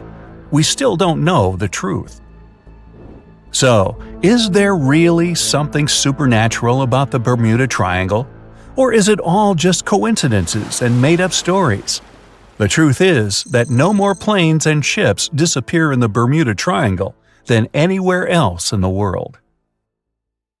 The sea, this unrelenting water beast, has been defying all attempts to tame it for centuries. Many ships driven by the wind have gone through the harshest parts of the world. Some have survived the struggle with the sea, and many have come off second best. It's the year 1834. A ship called the Pilgrim is setting a course to sail from California to Boston. The journey will venture around South America and then past Cape Horn of Chile. Richard signs up as a merchant seaman aboard the Pilgrim. This is his first voyage at sea. The crew tells Richard stories of the Drake Passage off Cape Horn, a route that's legendary for its dangers. Countless ships and sailors have disappeared in those waters. Since Cape Horn's discovery in 1526, it's quickly become known to all those that have sailed around it as the ultimate test of any mariner's skill and of any ship's strength. Those that have survived the journey call Cape Horn a sailor's nightmare. Jack the helmsman, a salty veteran, steers the ship towards this most dangerous of all routes. Jack has been aboard the Pilgrim since it was first commissioned in 1825. He's passed by the Horn many times, each time learning a different lesson from the tests provided by the sea. The Pilgrim has been refitted since its past voyage a year ago. Richard values Jack's experience, given that it's his first journey at sea. Jack assures Richard of his confidence in the Pilgrim, even though it's just a small wooden brig with 2 masts. Jack's aware that wooden vessels are gradually becoming outdated, replaced by new steam-powered ships. But Jack prefers the maneuverability of the Pilgrim, and would take it over the steel ships any day. Richard is excited to be aboard. There's so much to explore in life as a merchant seaman, but the guy struggles to acquire his sea legs on the boat. Forceful winds make the Pilgrim move faster, providing Richard with a quick introduction to life at sea. At the same time, nothing can prepare him for what is to be experienced at Cape Horn. It's the southernmost point of land before Antarctica. The gap between the icy continent and Cape Horn holds the infamous Drake Passage. Approximately 700 miles between Cape Horn and the Antarctic Peninsula. Strong winds provide an uninterrupted, steadfast journey toward the Horn. But, as Jack tells Richard, the winds are more concentrated at the Drake Passage. They create a funneling effect, becoming stronger and more unpredictable. Richard is unsure of what this might mean for the Pilgrim, but understands that there's no easier route to travel around South America. A few days pass. The Pilgrim sails by the many islands that make up the western coast of Chile. Although the sea has been relatively calm, Richard continues to deal with his lack of sea legs. His movements are still not very graceful. The constant, ever-swaying deck rises and falls, and Richard finds it hard to get used to the motion. Random large waves hit the Pilgrim from every angle. The ship is quickly approaching Cape Horn. Richard looks towards great thunderous black clouds in the distance. "Welcome to the Horn," Jack says, half laughing. A wry smile upon his face soon disappears. The man gets serious, knowing what awaits them all. Stronger winds start blowing the sails as the crew scrambles to hang onto the ropes. Richard desperately sets to adjust the aft sails, adjusting for the constant change in strong southerly winds. Jack holds firm at the helm, knowing the importance of his role. He's wary of the swell. It can build very quickly the further south they travel. It's crucial the Pilgrim doesn't venture too close to the Horn when they approach. The great darkness that was in the distance is now all around them, filling the sky in every direction. Blackened clouds throw rain and hail down at the crew as they try to resist the enraged weather. Jack is directed by the captain at the helm, changing the direction of the vessel. The temperature has dropped significantly. Barely keeping the water from his eyes, he turns toward the port side bow to provide his face a brief break from the torment of the wind. Looking out into the distance, the man sees the Horn standing alone, surrounded by mist. It's a haunting sight. He steers the Pilgrim along the face of the Horn, the distance getting shorter. The waves shrink in height since the depths become shallower. But these waves are much steeper, and their angle can cause more damage to the wooden vessel. Jack's unsure how much of these waves the Pilgrim can take before the hull is breached. Richard, still posted at the aft sails, watches the water and icebergs floating by. He's unsure how large they actually are, since they're mostly hidden underwater. But he knows to alert Jack if any get too close. Just one iceberg hitting the Pilgrim will be all that the hull can withstand. Dutifully, he watches over the side and into the distance. Icebergs aren't the only thing to look out for. Rogue waves are common in these seas as well. The connecting Antarctic and Pacific Oceans, mixed with stormy weather, form waves together. This creates much larger rogue waves. Such waves have been known to reach up to 100 feet tall. They can destroy most vessels in their path. It'll surely be the end of the Pilgrim if it comes across a rogue wave. Strong currents adjust the route of the Pilgrim, as though the Horn is trying to lure the ship toward its rocky shallows. Slowly, they are getting pulled closer toward the Horn. Jack is fighting the current at the helm. Spinning the wheel, he strains his body as much as he can. Grunting, he plunges the wheel from the port side to starboard and back again. The captain keeps yelling directions. To a novice, they're extremely confusing. But Jack, a hardened veteran, continues to interpret the directions with ease, steering to readjust their course away from the Horn. The captain orders Richard to assess the hull below the decks. With the level of pounding the Drake Passage has provided so far, it's surely harmed the ship in some way. Richard runs to the deck as another sailor yells something at him. but the noise of the sea makes it difficult to hear. A wave hits the side, flowing onto the deck. Richard manages to hang onto the mast before he's almost swept overboard. The entire front deck seems to be underwater. Hanging on as the water rolls off the sides of the ship and waiting for it to clear, Richard watches the horn slowly go past. Still, it beckons toward the Pilgrim, as though asking for its dues from the crew. The currents are still pulling the ship, while the storm is raging on, with no end of the struggle in sight. The storm is growing ever larger and fiercer. Richard gathers himself to head below and assess the damage. After a slow descent to the lower decks, Richard can finally look over the hull from the ship's quarters. There's no damage from what he can gather. But he's shocked by the depth of the water inside. It's now at waist depth. Cups, amongst other things, float in the water. Even inside the ship, the guy can't escape the waves. Unable to make sense of it all, he stands frozen, listening to the almighty power of Mother Nature outside. The sea roars even more wildly, waves constantly thudding against the hull. It sounds like a somber drumbeat, a slow countdown to the demise of the Pilgrim. Richard forces himself back to the terrors of the above decks, grasping onto the rails to carefully walk the slippery stairs. He leaves the disturbing creaks of the wooden decks. They're soon replaced with the strained sounds of the ropes, the yells of other sailors, and the deafening roar of the sea crashing all around him. Jack is at the helm, focused on his role, still fighting the wind and the waves, even with the addition of ice and frost. It seems that the world around him has set its heart to distract the man from his duty, but Jack pushes on determinedly. For 9 days, the Pilgrim fights the constant changes in stormy weather, facing all kinds of obstacles, but the ship manages to make it through. As they leave the storm behind, the crew sets their course north for their final destination. The sight of the sun peeking through the dark clouds is the most relieving thing Richard has ever experienced.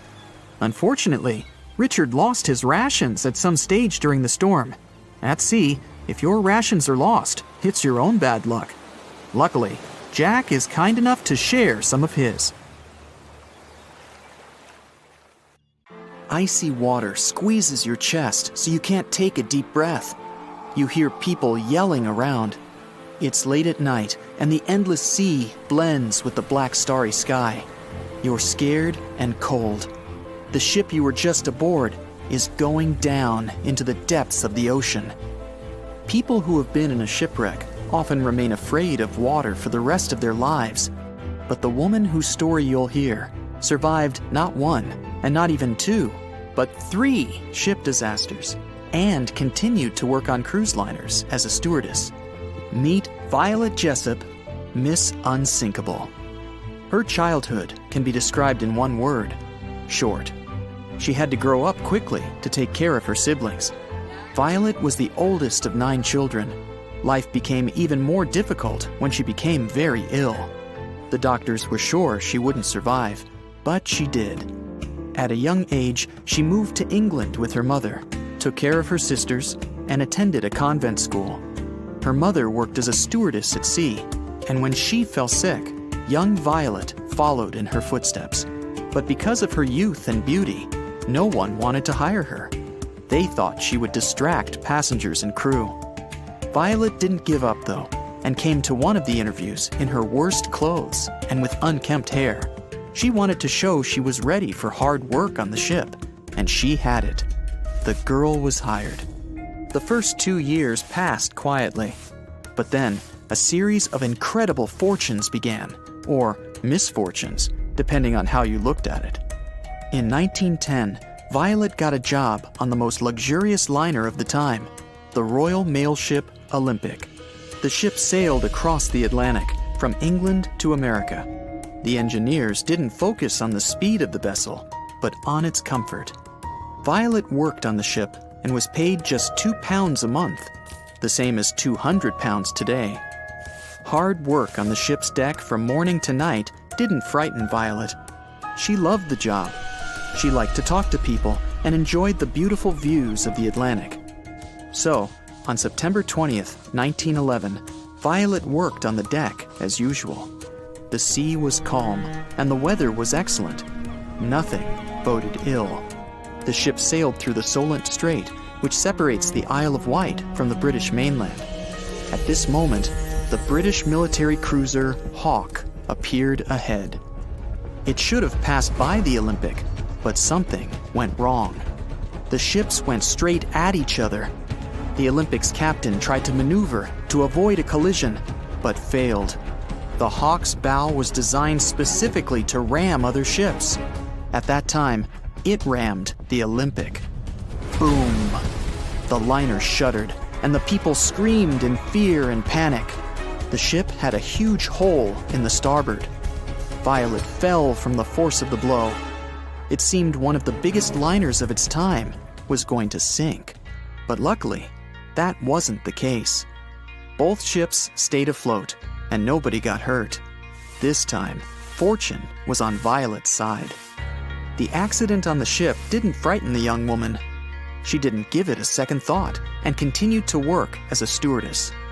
In April 1912, she took a job on the best unsinkable ship of the time, where she was supposed to serve VIPs. Initially, she didn't want to work on this ship, but her friends persuaded her. And thus, she boarded the Titanic on April 10th, 1912, and left the port of Southampton, for better or worse. The first days of work were peaceful, but on the fourth day of the voyage, one of the most notorious disasters in the world struck. Violet was resting in her cabin. She was almost asleep when she felt the jolt. At that moment, she was called to the upper deck. When the Titanic hit the iceberg, almost no one panicked. No one believed that the unsinkable ship could actually sink. At the time when the ship's hold was being filled with water, everybody was calm on the upper decks. Violet, along with other stewards, was present during the evacuation to the lifeboats. Women and children were evacuated first. Then, one of the ship's officers ordered Violet to get into a boat to show the other women it was perfectly safe. When she did, others followed, and someone suddenly thrust a swaddled baby into her hands. Without a second thought, Violet hugged the child to her chest to keep it warm, while the Titanic was sinking. She didn't let go of the baby until her lifeboat was picked up by the Carpathia, a ship that came to the rescue. Already on board the ship, a woman ran up to her. She didn't say a word and snatched the child from Violet's hands. Violet thought the woman was the baby's mother, so she didn't try to get it back. She was too freezing and numb to think how strange it was that this woman hadn't said thank you to her baby's savior. Many years later, Violet would be reminded of this child under unusual circumstances. After successfully surviving one of the most terrible shipwrecks in history, Violet continued to work at sea against all odds. In 1916, she took a job as a nurse on the hospital ship Britannic, a sister to both the Olympic and the Titanic, which sailed in the Aegean Sea. On November 21st, the ship took a route that it had already sailed several times, but on that particular day, it was out of luck. The Britannic hit an underwater mine. Violet managed to survive the third shipwreck in her life. This rescue wasn't as easy as the previous two, though. After the explosion, the huge Britannic began to sink quickly. It took less than an hour for the ship to go down completely. Violet didn't have time to board a lifeboat, so she jumped overboard into the cold water. There, she swam to the closest lifeboat and got on. But the rescue turned into a new danger. The ship's propellers were still working. They were spinning in the water and pulling the boat toward them. Violet jumped off the boat just in time to escape the propellers. But her ordeal was far from over. Already in the water, she was pulled under the ship's keel and hit her head. The only thing that saved her from losing consciousness, and probably her life, was her thick hair. In the end, Violet got away from the engine and was picked up by another boat. For the next few years, Violet was plagued by headaches. When she finally went to the doctor, he told her she was incredibly lucky. As a result of the incident on the Britannic, she had a fracture in her skull. 3 disasters that Violet managed to survive didn't stop her. She continued to work on cruise liners until 1950. She cruised the world twice on the luxury liner Belgianland. Fortunately, the string of mishaps ended, and Violet was never shipwrecked again. In 1950, she moved to Great Ashfield in Suffolk County. She'd worked at sea for almost 42 years. Content with her career, she settled in a large cottage built in the 16th century. But a year into her retirement, she received a strange phone call. It was late at night. Violet was asleep when the phone rang. She picked up the phone. There was a woman's voice on the other end. The lady didn't introduce herself and asked right away, "Excuse me, was it you who saved a baby on the Titanic?" Violet answered, "Yes." "It was me," the strange woman said. She laughed and hung up. Violet told her friend about this strange call. He assumed that some kids were playing a joke on her. But Violet had never told anyone about the baby before that call. According to the old records, the only child who was on the boat with Violet was a boy. But those same records also said the boy had been saved by another passenger. It's still unknown who the baby that Violet rescued was. And so, for surviving 3 different wrecks on 3 different ships, she was aptly dubbed Miss Unsinkable.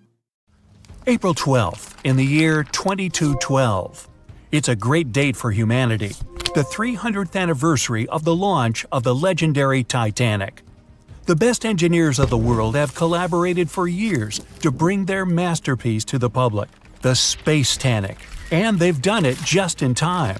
The glorious spaceship is waiting in its harbor under the limelight, photographed by thousands of people. The trip was scheduled for April 12th, just like 300 years ago. Finally, the big day has come. The passengers are going on board the most magnificent spaceship of the time. They call it Unbreachable. It has 12 decks, from the 3rd class closer to the bottom to the most luxurious 1st class on the top, with panoramic views of outer space. The ship is preparing for launch. The engines are starting, the final countdown has begun, and the Space Titanic is off into the sky.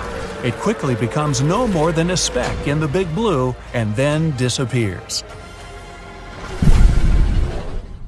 The first day of the flight goes perfectly. The ship leaves the Earth's atmosphere in less than an hour, and passengers enjoy the wonderful view outside. The blue and green planet on the backdrop of the black void of space. The ship slows down a bit as it moves into orbit. There are too many satellites and space debris circling around the Earth. The Space Titanic has to go carefully and maneuver around the chunks of metal floating in 0G. One of them heads straight towards the ship, but it turns on the side burners and moves out of the way just in time. The scrap floats by safely. Finally, the ship is out of the danger zone and into the big black.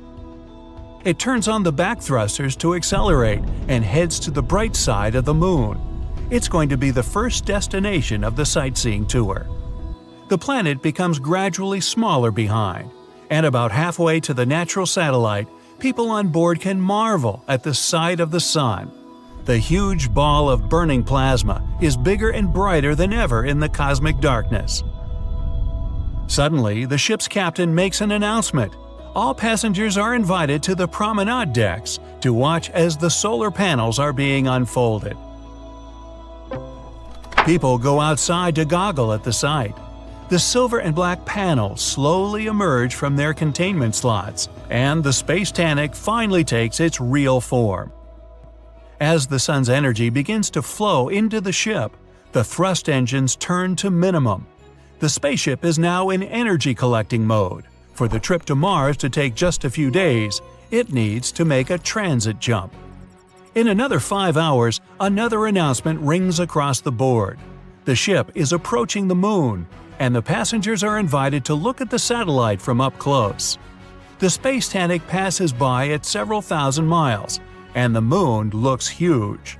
All the craters on the satellite, even the smallest ones, are clearly visible. The view is outstanding. The moon is left behind, and lights on the ship go dim. There's no natural change of day and night in space, so the crew monitors the time and imitates the shift. The next day promises nothing of interest, as there's going to be a long traverse between the moon and Mars. The passengers are wandering off to their cabins to sleep. The next 2 days go uneventful. On the decks, there are numerous types of entertainment for guests, from gyms and swimming pools to game rooms and dancing halls. People wander around the promenade decks, enjoying the serene views of space. Nothing bodes trouble. On the fourth day, the captain finally announces that the Space Titanic is preparing for the transit jump in 30 minutes. When the time comes, the passengers only feel a slight tug as the huge vessel leaps through space-time, entering the vicinity of Mars. Many passengers go outside to look at the red planet, which is already visible in the dark abyss. The tour is entering its final stage, but the landing is only planned for late night. At 11 p.m., when most passengers were already in their beds, the Space Titanic begins the final maneuvers. It has to make a little roundabout trip over Mars because the port is on the other side of the planet. The flight is nearing its end, only a couple of hours left before landing. The ship is in the orbit on the far side of Mars. Everything's quiet. Too quiet. All of a sudden, an enormous boom thrashes the whole Space Titanic, throwing sleeping people out of their beds. Blinking emergency lights turn on. Everyone's confused, but no announcement comes from the captain. And only those who have been on the starboard side promenade deck notice the horrible detail. The right front wing has been torn off and is zooming past them towards the stern. Pressing their faces to the glass, straining to look at the hull, they see a huge gash near the nose of the ship. The Space Titanic shudders again, and chunks of metal fly out of the gaping hole. The ship rapidly loses pressurization. Meanwhile, the broken-off wing hit the stern and left another gash in it. Mechanisms in the engine compartment start to fall apart and are dragged into space. The ship groans and comes to a halt, suspended thousands of miles above Mars. At last, the captain announces through the intercom that the Space Titanic has unexpectedly collided with a rogue asteroid. All passengers are asked to proceed to their respective decks for evacuation. Within an hour, all rescue capsules are occupied and ready to be deployed. But about a third of the passengers are still on board the ship. It turns out many of the capsules were blown away at the collision. History seems to repeat itself. The captain still orders to deploy the capsules, and they whoosh out of containment tanks, leaving hundreds of people behind. Some left without their family members, not knowing what fate awaits them. The capsules float in space for a few seconds and then turn on their thrust engines, heading to the Martian surface. Another order from the captain. Everyone is to go down to their cabins and put on pressurized suits stored under their beds. As the passengers rush to comply, the Space Titanic sends distress signals to Mars and everyone in the vicinity. 100,000 miles away, a large trade ship, Leona, picks up the signal and hurries to help. The creaks and groans on board the Space Titanic become more and more frantic. People are sitting silently in their cabins. It's quiet on board, except for the sounds of the slowly disintegrating ship. And then, suddenly, a loud snap resonates throughout the Space Titanic, and the vessel cracks in two. A gigantic fracture goes from top to bottom, almost perfectly halfway across the decks. Pressurized glass covering the promenade decks shatter into millions of pieces, slowly flying away from the ship. With the decks depressurized, people and things are blown away into outer space. Thankfully, all of the passengers and crew are wearing their suits as ordered, but they only have about an hour before they run out of oxygen. People help each other by floating together and hauling stranded ones to their groups. They can barely control their floating, but somehow they still manage to bring some order to the chaos. Huddled together in orbit above the ominously red planet, they watch as the mighty Space Titanic turns into a heaping pile of space debris. 45 minutes have passed. The oxygen is running low, and people try to breathe as slowly and carefully as they can. There's still no help in sight, and they're preparing for the worst. But then, one of them starts waving and pointing somewhere. It's a bright spot, hardly different from the stars in far space, but it's getting closer by the second. And within 5 minutes, the relieved people see a spaceship speeding towards them. The Leonas arrive just in time to save the day. Quickly, but without hurry, Leona's crew gather everyone floating in space around the remains of the Space Titanic and haul them on board their ship. In a few hours, the Leona safely lands at Mars' main spaceport. The newspapers called it the day when the Titanic sank again. The Bermuda Triangle is one of the most heavily traveled shipping routes in the world. Some skeptics believe that this fact solves the Bermuda Triangle mystery. Statistically, the busier the area, the higher the frequency of accidents and disappearances. While this makes sense, it's not the frequency of disappearances that's responsible for the mystery of the Bermuda Triangle. It's the lack of explanation or wreckage found. On his very first voyage to the New World in 1492, Christopher Columbus sailed through the Bermuda Triangle. Columbus reported that one night, when he was on the deck of the ship, he noticed a giant light appear in the distance, unlike anything he'd ever seen before. Columbus looked at his compass for direction, and it gave off erratic readings. You might have noticed that the Bermuda Triangle doesn't appear on any world map. This is because official institutions refuse to acknowledge that the area actually exists. No one exactly knows how many ships and planes have disappeared in the Bermuda Triangle. The rough estimate is 50 ships and 20 planes. Most of the time, the disappearances had no explanation and no wreckage has ever been left behind. When the TBF Avenger planes went missing, a massive search operation was conducted. Boats and planes searched the Bermuda Triangle for any signs of the aircraft. One of the boats searching was a PBM-5 Mariner airboat. The airboat took flight at 7:27 p.m. and called in a routine radio message 3 minutes later. Then, it was never heard from again. No trace was ever found of the rescue airboat or the 5 Avenger aircraft. A huge investigation was launched into the disappearance of all these vehicles, but nothing was ever discovered. The Bermuda Triangle is home to some pretty intense and unexpected weather. Storms build up quickly and unexpectedly, then disappear soon after. If you blink, you might miss it. This could explain why few distress signals are issued. Pilots and sailors never saw the weather coming. A popular theory suggests that rogue waves are responsible for the many disappearances. Rogue waves are called extreme storm waves by scientists. They occur when different weather patterns take place at the same time and cause large unexpected waves that reach up to 100 feet tall. Witnesses say that the waves look like giant walls of water. These waves could explain why ships go down fast and without leaving any trace.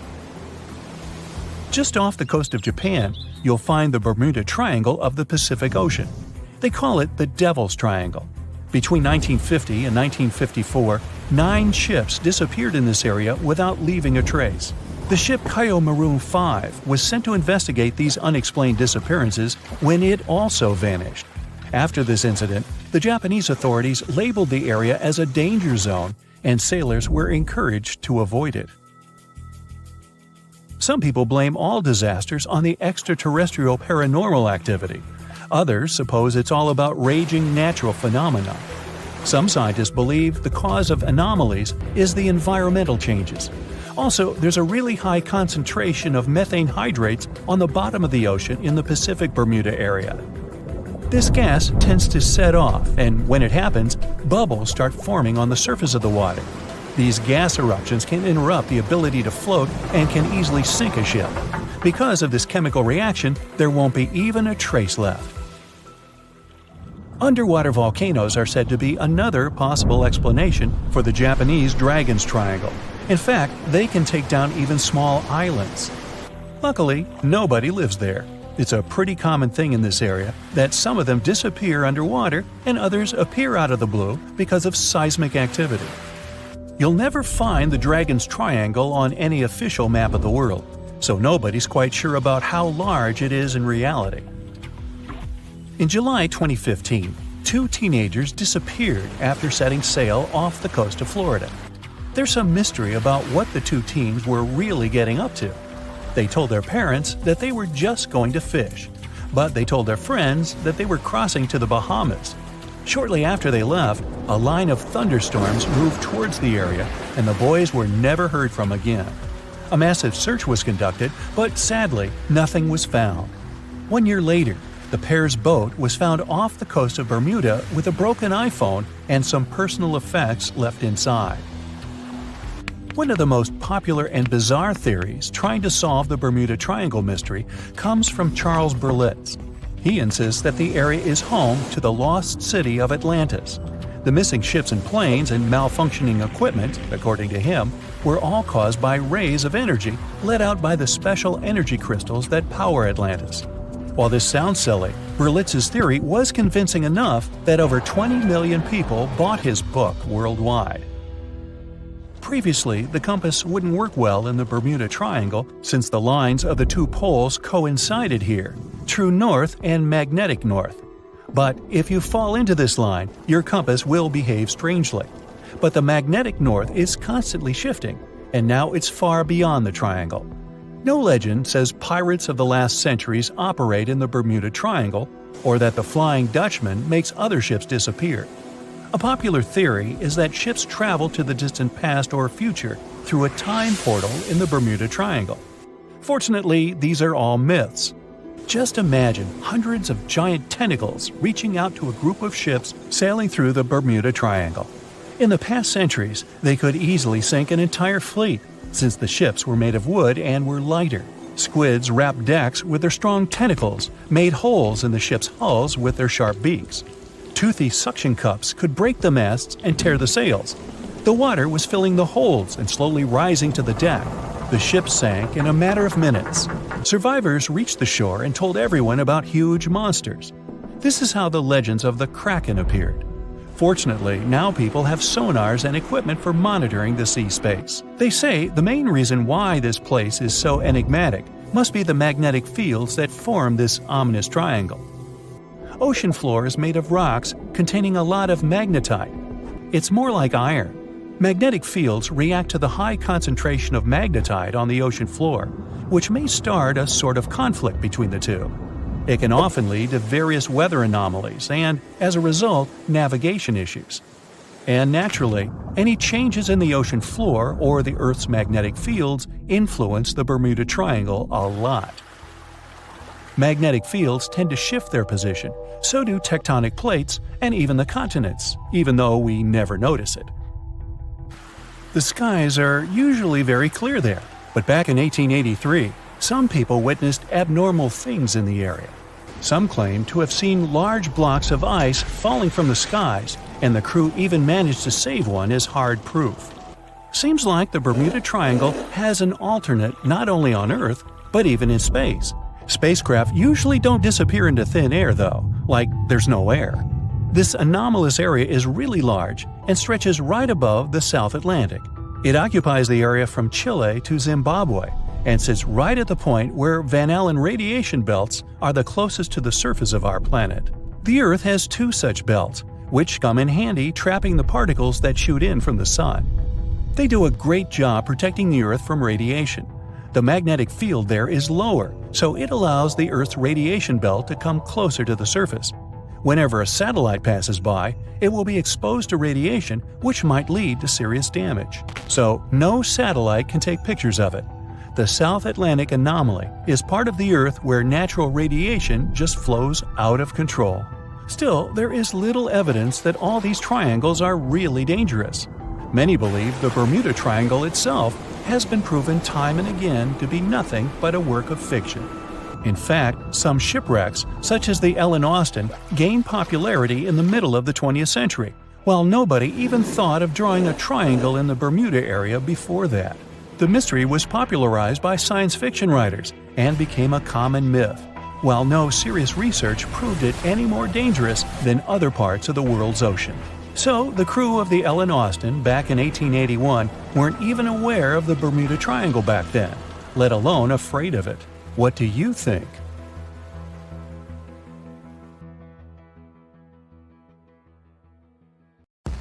It's 2018.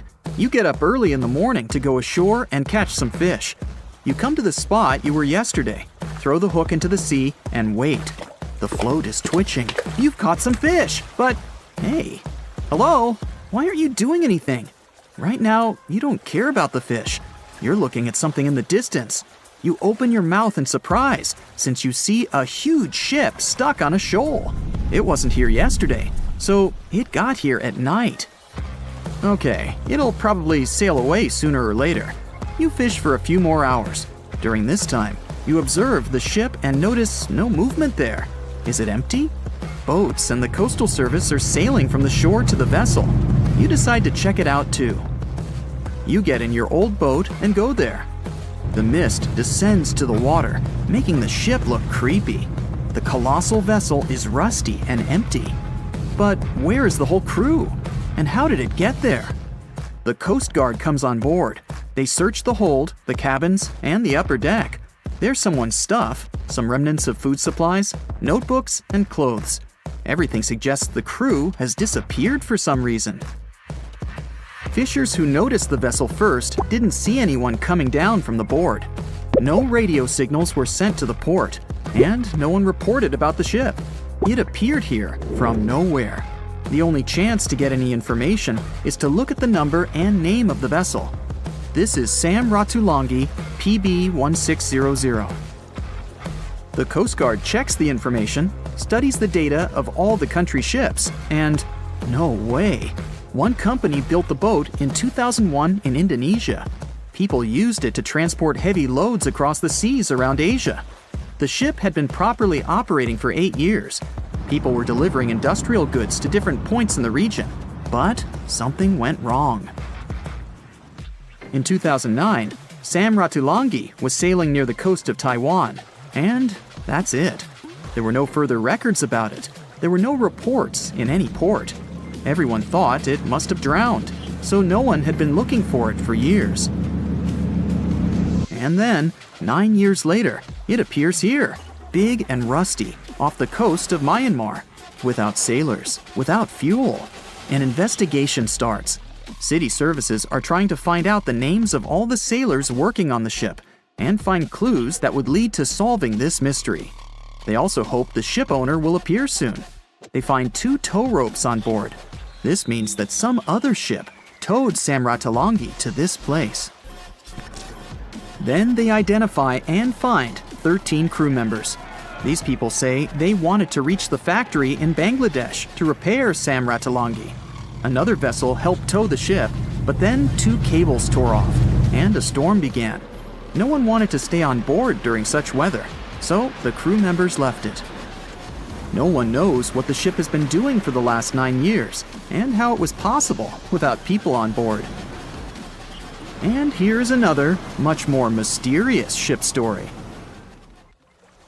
On February 16, 2020, locals found a large cargo ship stuck on a rocky shore off the coast of an Irish village.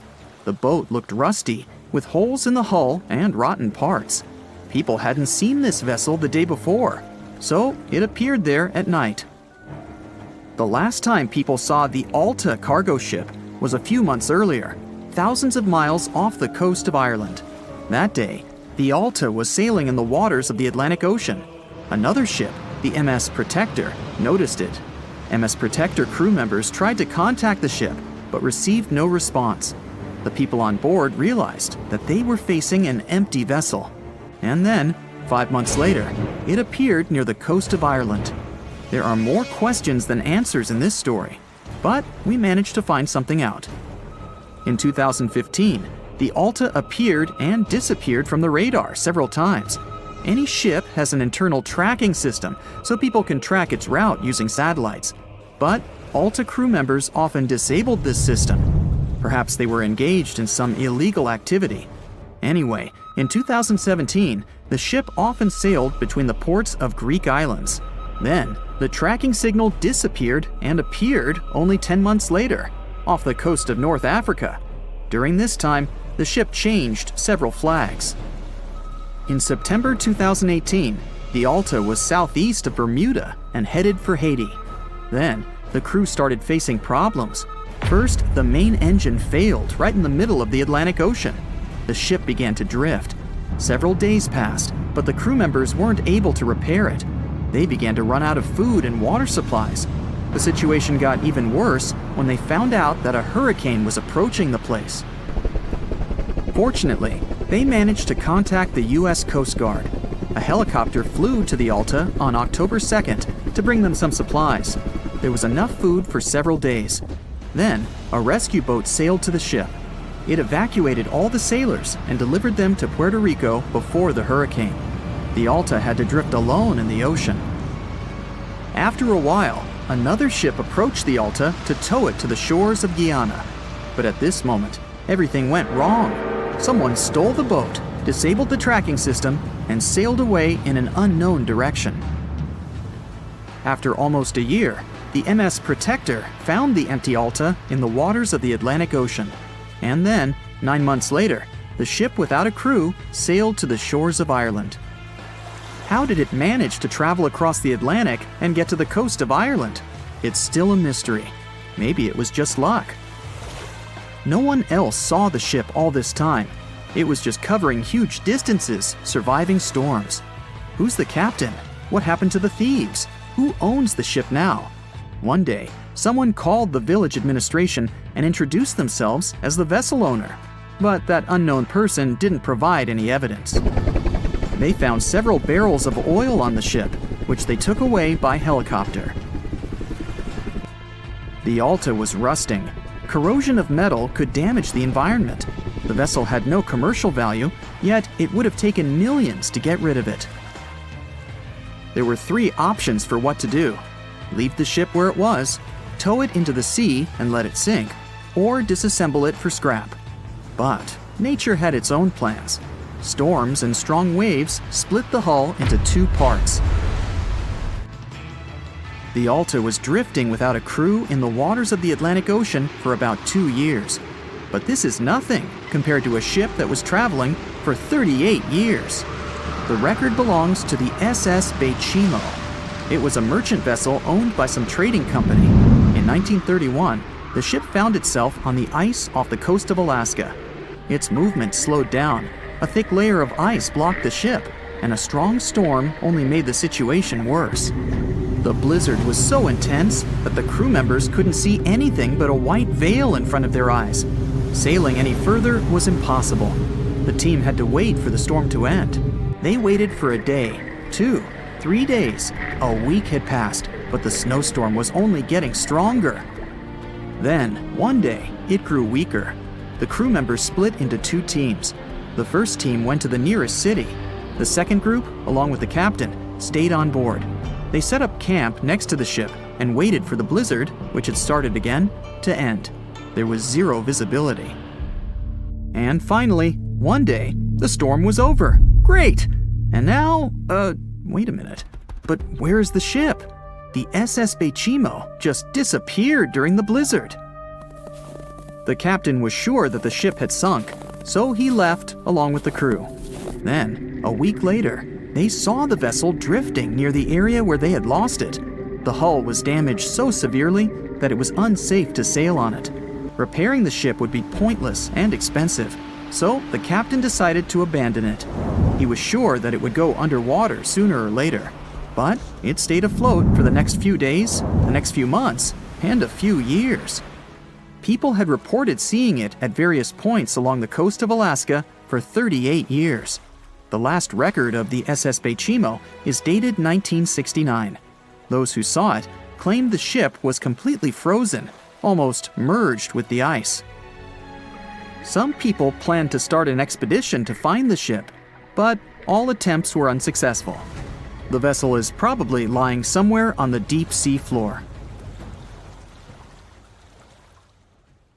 It has recently become a popular location for many tourists looking for the perfect place to get away from it all. If you're lucky enough to catch a sunny day here, it's like no other, I can assure you. Chances are, you'll end up having loads of foggy days, but let's be honest, they have a special allure of their own.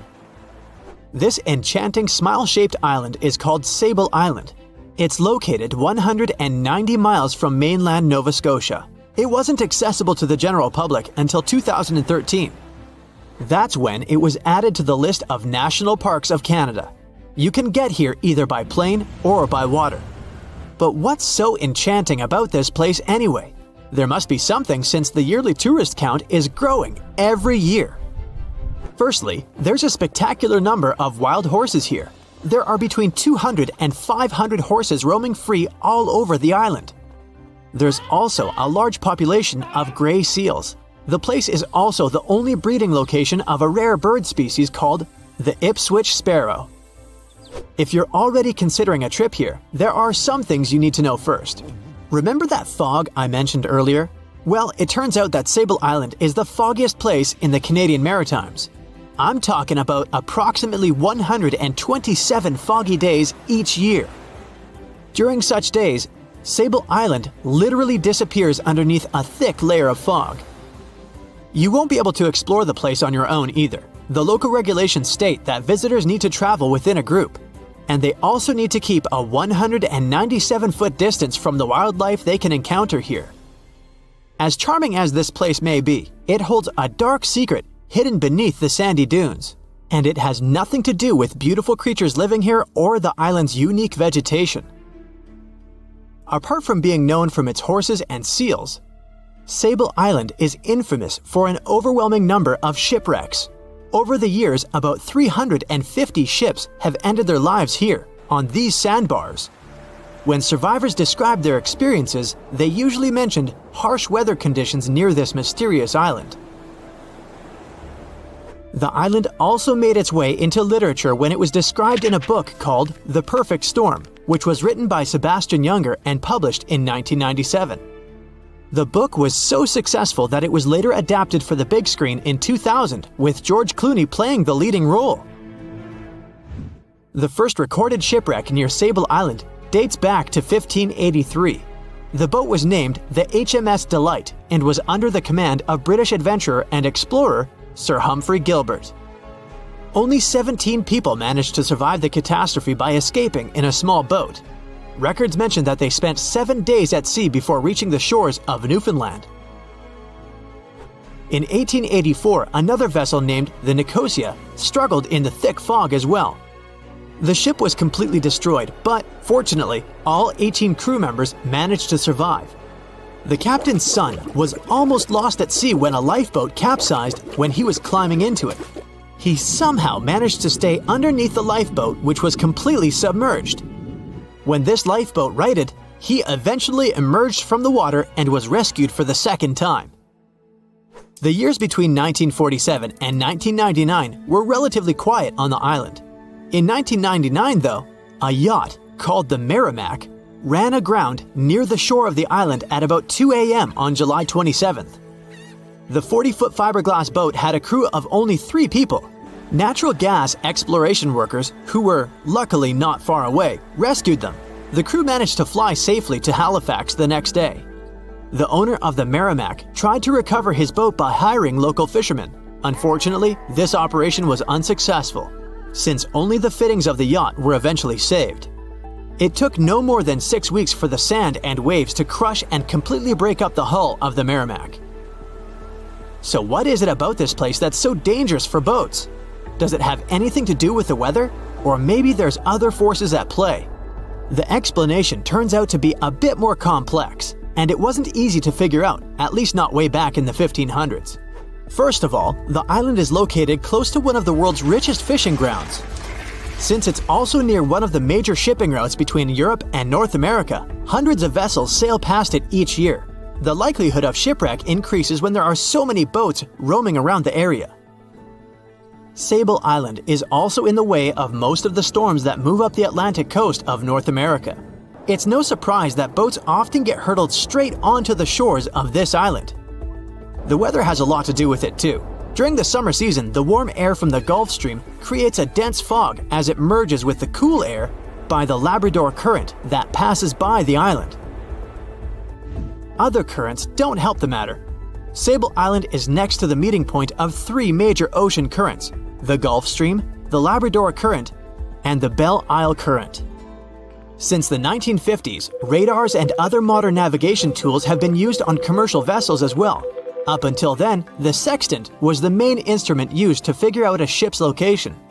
It doesn't mean that sextants weren't accurate, but this instrument couldn't work properly without a clear view of the sun or stars, which means it didn't help much in dense fog, such as the one surrounding Sable Island, or when it was cloudy. Often during bad weather, the captain of a ship navigated, relying on their experiences and intuition based on the ship's speed and direction. That's why most of the survivors in shipwrecks near Sable Island said that the captain had simply miscalculated the ship's position, crashing into Sable Island by accident. This dusty, sandy land is as unfriendly to ships as it is to trees. There's reportedly a single tree on the whole island, and it looks a lot more like a bush. It's actually a pine tree. And since the famous island horses don't see it as much of a food source, it somehow managed to survive. Reports say that the tree was planted back in the 1950s. Local authorities were trying to grow a forest on the island to make it a bit more welcoming. They've planted tens of thousands of trees over the years, more than 69,000 evergreens, 600 fruit trees, and about 55 pounds of pine seeds, along with other plants which could survive the conditions on the island.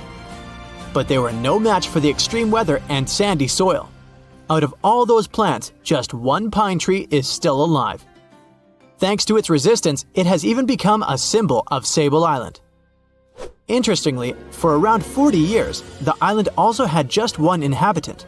Can you imagine that? One person living on a remote island for so many decades? It's the story of a woman called Zoe Lucas. She chose to surround herself with the only residents on the island: the horses, the gray seals, and the many species of birds. An esteemed naturalist, she mentioned in an interview she gave back in 2017 that she was used to living on the island and that she never got lonely. To survive here, she had to put together an essentials kit. It included a notebook to take notes and a pair of binoculars to study the wildlife.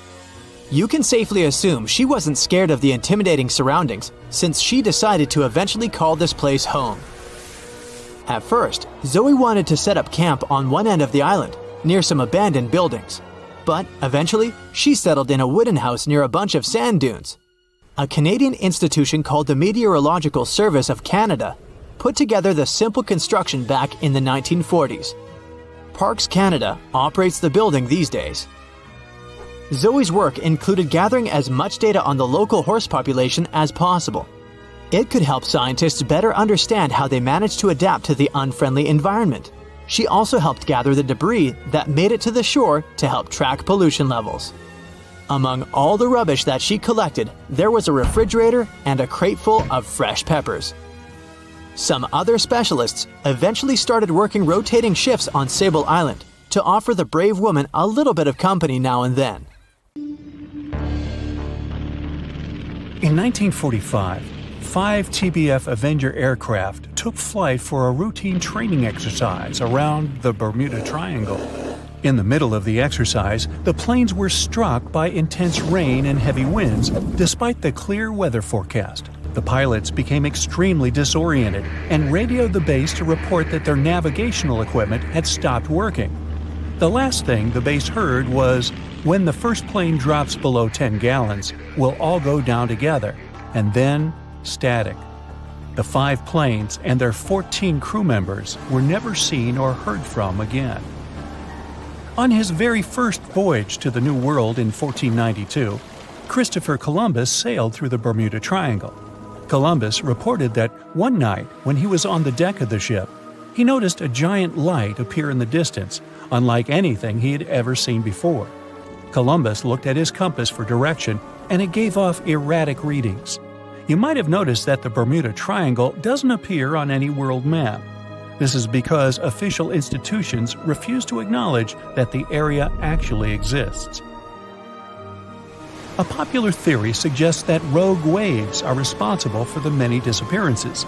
Rogue waves are called extreme storm waves by scientists. They occur when different weather patterns take place at the same time and cause large unexpected waves. Witnesses say that the waves look like giant walls of water. These waves could explain why ships go down fast and without leaving any trace. The Bermuda Triangle is home to some pretty intense and unexpected weather. Storms build up quickly and unexpectedly, then disappear soon after. If you blink, you might miss it. This could explain why few distress signals are issued. Pilots and sailors never saw the weather coming. No one knows exactly how many ships and planes have disappeared in the Bermuda Triangle. The rough estimate is 50 ships and 20 planes. Most of the time, the disappearances had no explanation and no wreckage has ever been left behind. Another bizarre theory trying to solve the Bermuda Triangle mystery comes from Charlie Berlitz.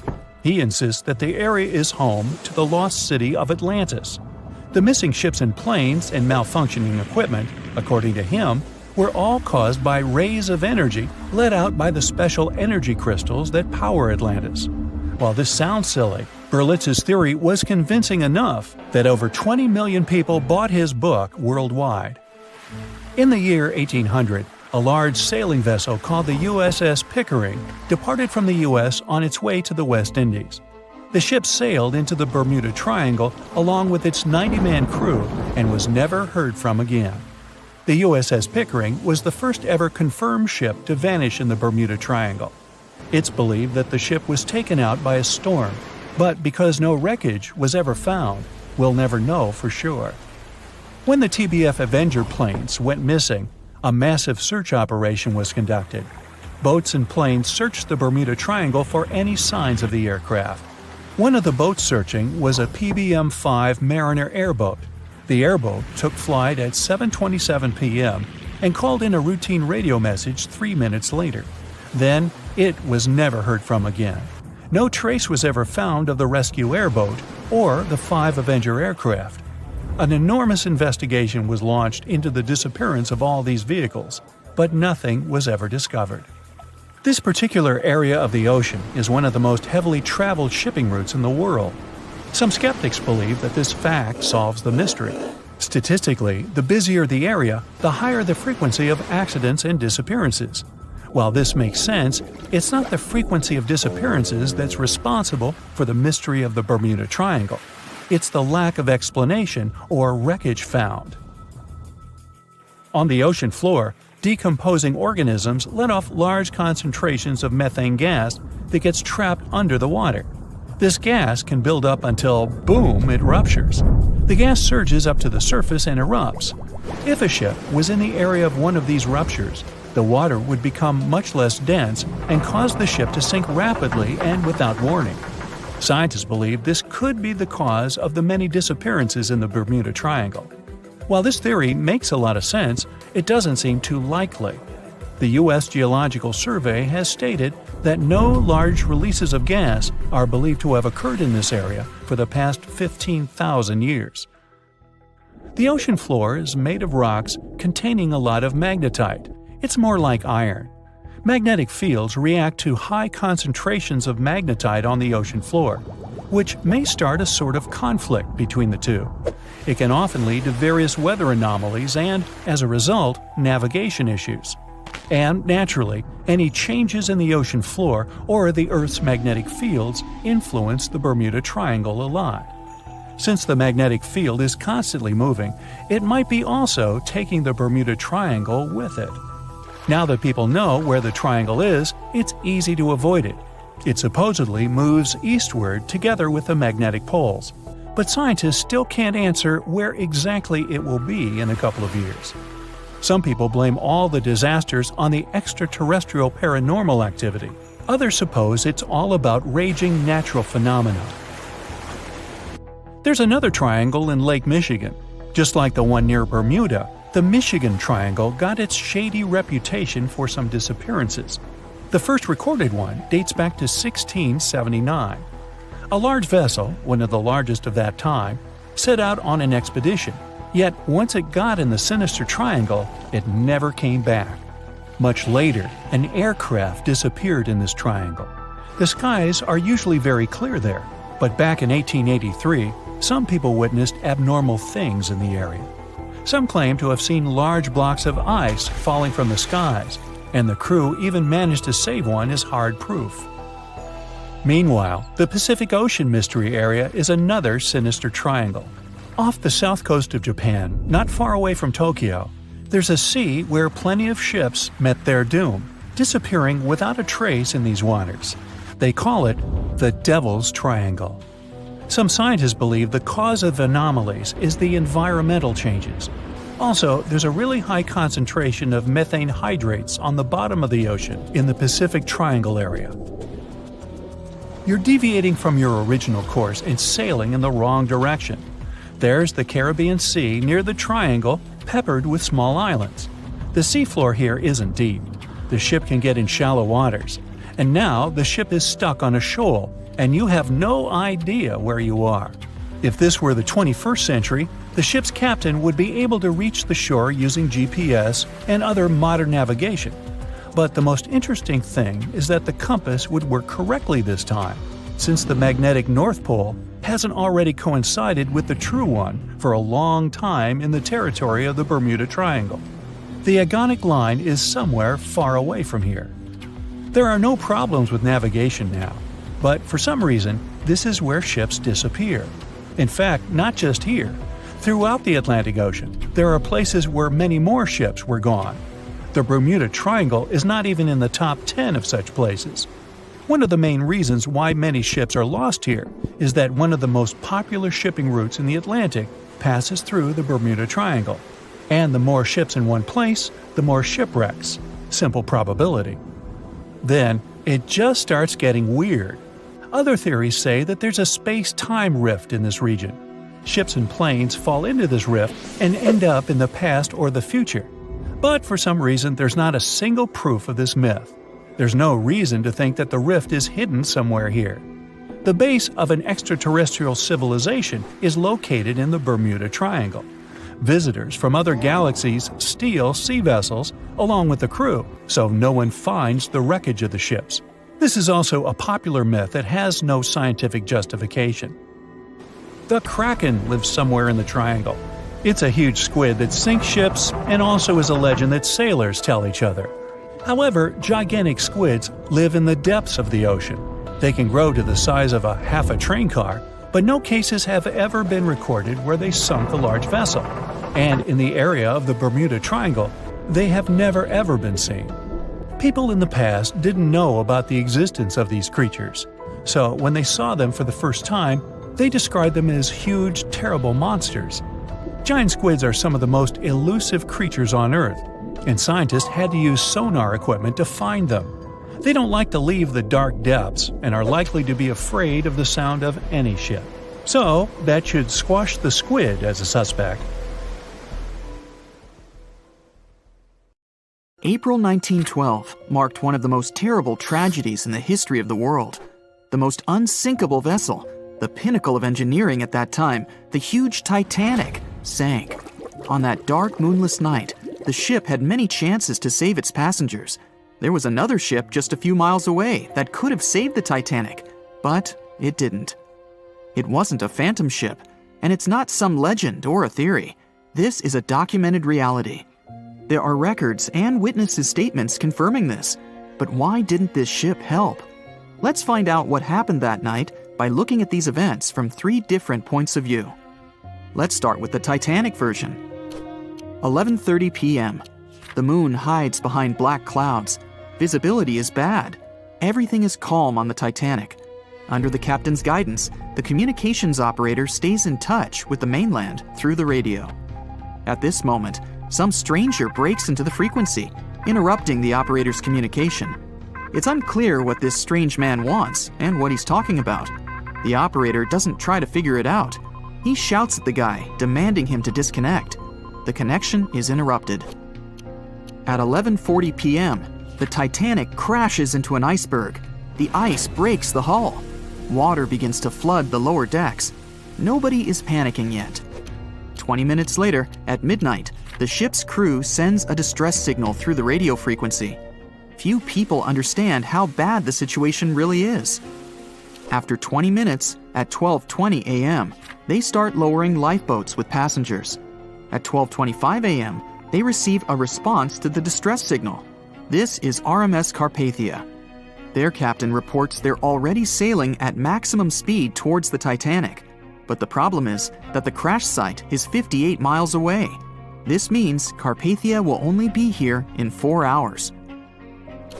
At 12:45 a.m., the sinking ship's crew release rockets into the air. These flares are one of the main reasons for the terrible fate of many passengers, but more on that later. 90 minutes later, the Titanic's deck breaks and the ship dives underwater. At 4:10 a.m., the Carpathia finally arrives at the shipwreck location.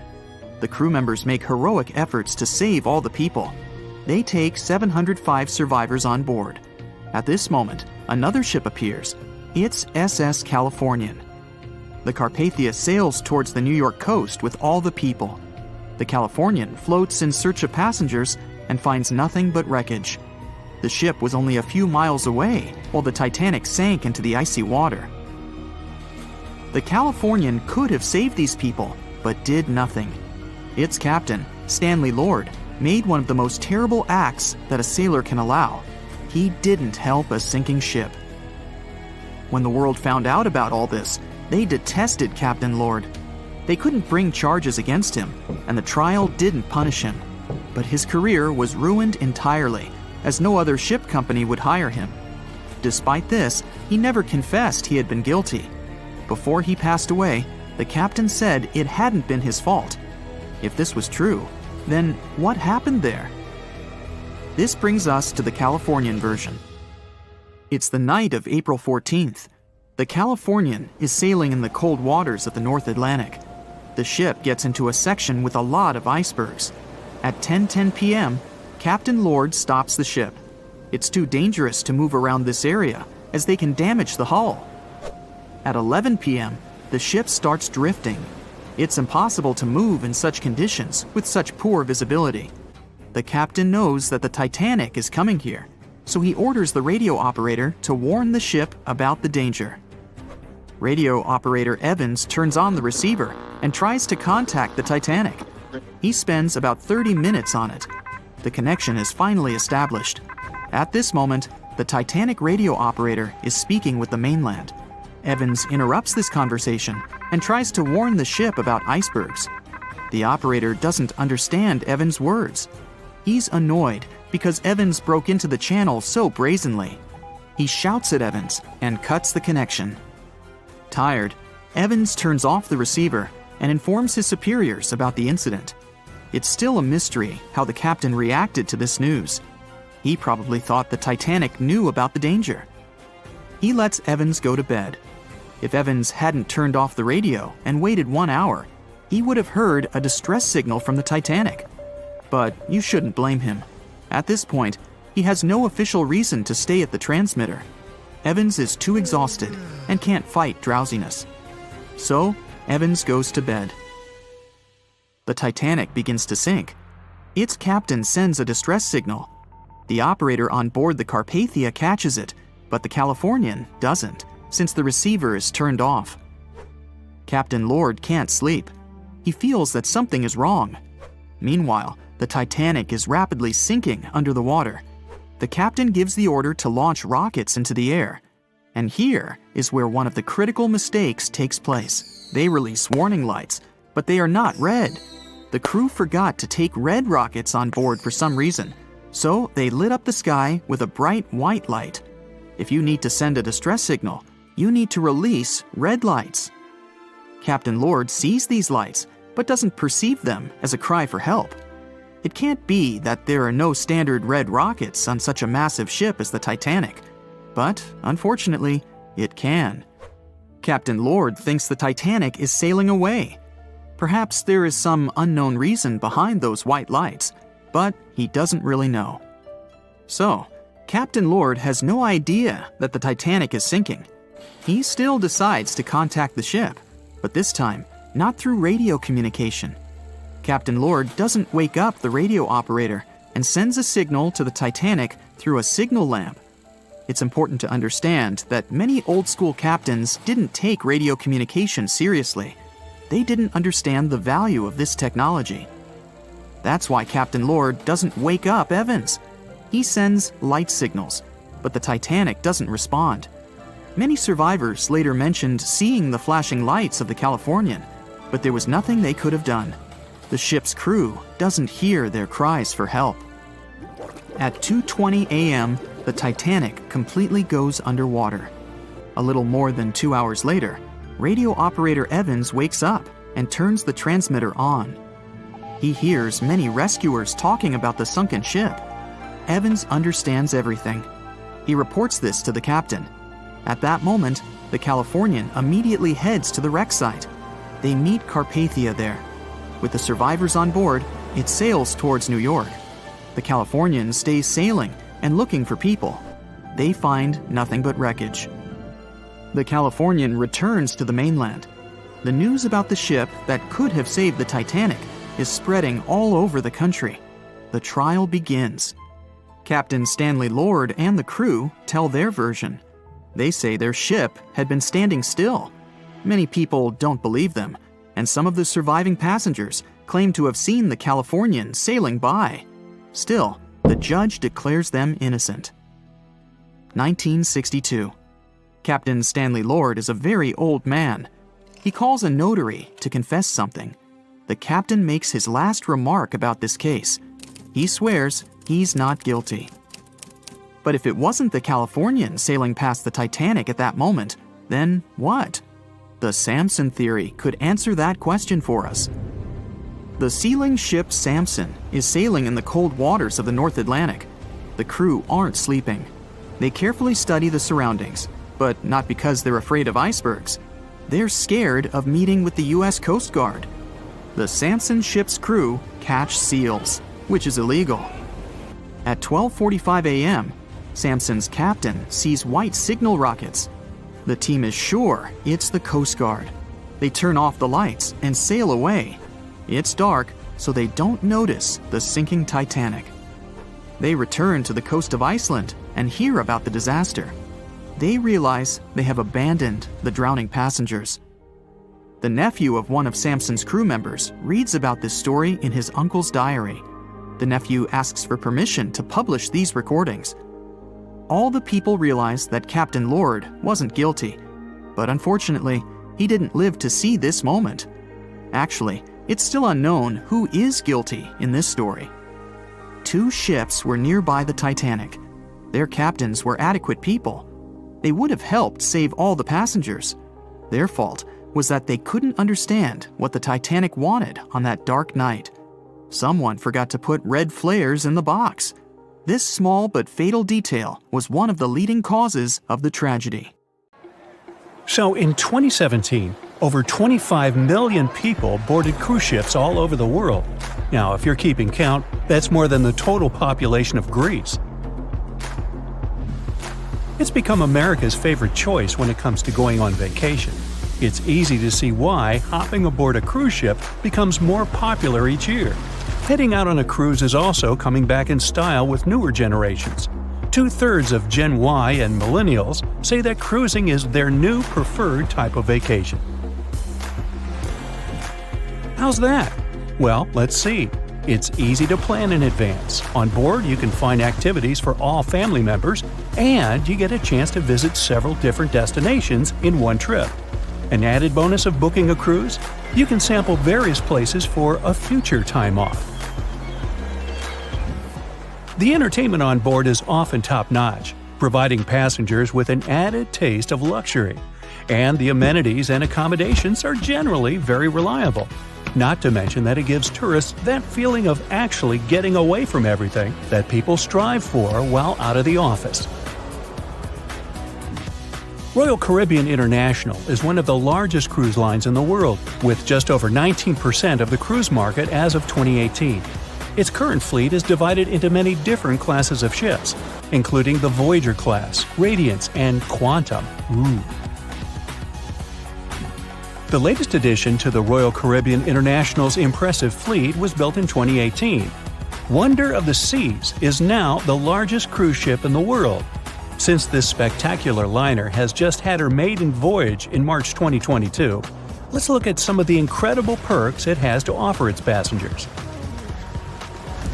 For starters, the boat is so big that it had to be split into neighborhoods. Well, it figures since Wonder of the Seas can accommodate almost 7,000 passengers. Fond of New York? Well, no worries. Wonder of the Seas has a central park of its own, with an estimated 10,000 plants to check out. The ship's central park is a feature of all Oasis-class ships, being one of the so-called neighborhoods. Let's look at some other areas, shall we? Like this boardwalk, a place that includes an arcade, a candy store, and a sports bar. It's best suited for long walks. There's a pool and sports zone on Wonder of the Sea. These areas feature the ship's numerous pools and hot tubs. There are many activities to check out on the sports court. Then there's the Royal Promenade, or Promenade if you prefer. That's the main road on Wonder of the Seas, with bars, lounges, and places to grab a cup of coffee, or a luxurious latte. The entertainment neighborhood is the focal point for leisure activities on the ship. Here, guests can find a comedy club, an ice skating rink, and even a theater. The spa and fitness area is a tranquil zone with a huge array of treatments available. The fitness center is free of charge, by the way, so there's no excuse for guests to skip a leg day. An extra eighth zone was added to Wonder of the Seas. It's called the Suite Neighborhood. This is an exclusive area designed for guests staying in the suites. Oh, now I get it. It's located at the top of the ship. Guests here have designated staff members called Royal Genies. Yeah, if you rub a lamp in your suite, they appear. Nah, not really. The genies are similar to butlers. They can cater to just a few cabins. Of course, the cruise line wants to divert other guests from asking these crew members various questions and taking their time. That's why the genies don't wear name tags in public areas. As for its itinerary, Wonder of the Seas was initially supposed to be homeported in China, but Royal Caribbean decided to move the liner to the United States. In March 2022, the ship started its journey with 7-night Eastern and Western Caribbean itineraries. In May 2022, Wonder of the Seas is scheduled for a trip to Europe, with Western Mediterranean cruises from Barcelona and Rome planned for its guests. Passengers will also be able to visit Palma de Mallorca, Spain, and Capri, Italy. When the summer season is over, Wonder of the Seas is scheduled to return to Florida to offer year-round sailing starting November 2022. And by the way, there is no truth to the rumor that a special cruise only for highly allergic and hay fever sufferers will be called the Wonder of the Sneeze. Nope, not at all. Now, it's hard to imagine a ship so massive that can accommodate so many amenities on board. For example, the Titanic was the largest ship of its time, measuring 882 feet in length. And Wonder of the Seas is not only 1,188 feet long, it's also 36% taller and 34% wider. Speaking of lifeboats, which I am about to, Titanic had a mere 20 lifeboats on board, which was tragically not enough to fit all the passengers after the ship hit the iceberg. But Wonder of the Seas has an even smaller number of lifeboats, 18 to be precise. Sounds weird and dangerous? Well, not really, given that each of these lifeboats can accommodate up to 370 people. It means that all the passengers and crew members, an estimated 8,000 people if fully booked, are going to be safe in case of an emergency. If we could somehow have a race between the two ships, well, Titanic was in fact the faster ship out of the two, beating Wonder of the Seas by 1 knot per hour. Cruise ship passengers today are more interested in the experience rather than the speed of the boat itself. That's why how fast a ship can travel is not an extremely important aspect nowadays. In terms of costs, Titanic cost around $7.5 million at the time of its construction. It's the equivalent of about 200 million today. How about Wonder of the Seas? Well, it cost a staggering $1.35 billion to build, making it 6 times more expensive than the Titanic. How about we compare ticket prices? Well, in this case, the least expensive ticket on Titanic was £7. It's about $1,000 today. The cheapest ticket on Wonder of the Seas is currently $423, but prices may vary depending on the location, season, itinerary, and how much you tip your royal genie. And I know you were going to ask, how about icebergs? Well, Titanic steamed in the frigid North Atlantic, where you had to be on the lookout for those. Wonder of the Seas will be cruising the balmy Caribbean, where the worst thing you can hit on is 17 and blackjack. Oops, busted. Anyway, set side by side with its other sisters from the Royal Caribbean Fleet, Wonder of the Seas is equally as impressive. The company's earliest ships could host about 2,500 people. This included passengers and the staff.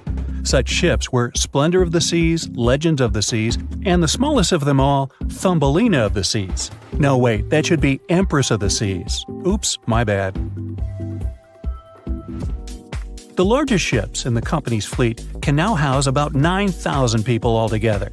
That's almost 3 times the size and capacity of the earlier liners. Wonder of the Seas is one of them, as well as Harmony of the Seas and Symphony of the Seas. Are you seeing a pattern here?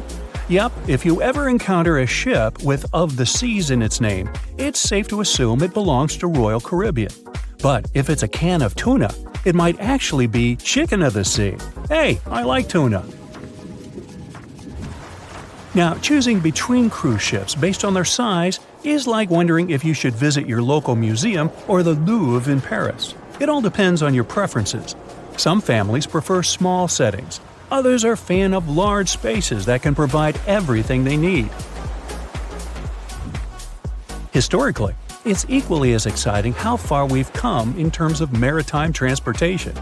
The SS Royal William, for example, was the first boat to ever make a transatlantic voyage almost entirely steam-powered in 1833. And it was a mere 160 feet long and could house roughly 155 passengers. And if the seas were calm, then they were housed less roughly. Similarly, the first modern megaship in the world was the MS Sovereign of the Seas. Launched in 1987, it was only 888 feet long and could carry a little under 3,000 passengers. Size and capacity are not the single improvements added to newer cruise ships out there. Recent technological developments in artificial intelligence and facial recognition have allowed cruise operators to ensure faster, smoother boarding for passengers. If, in the past, it took from 60 to 90 minutes for all passengers to board a ship, nowadays, cruise ship operators manage to get people comfortably settled in less than 15 minutes. Now, I'm sure you're already eager to book a ticket, but let's look into some of the more interesting activities you can try on board Wonder of the Seas. This way, you'll know what you're getting yourself into. All Royal Caribbean ships have loads of artworks available for their guests to enjoy.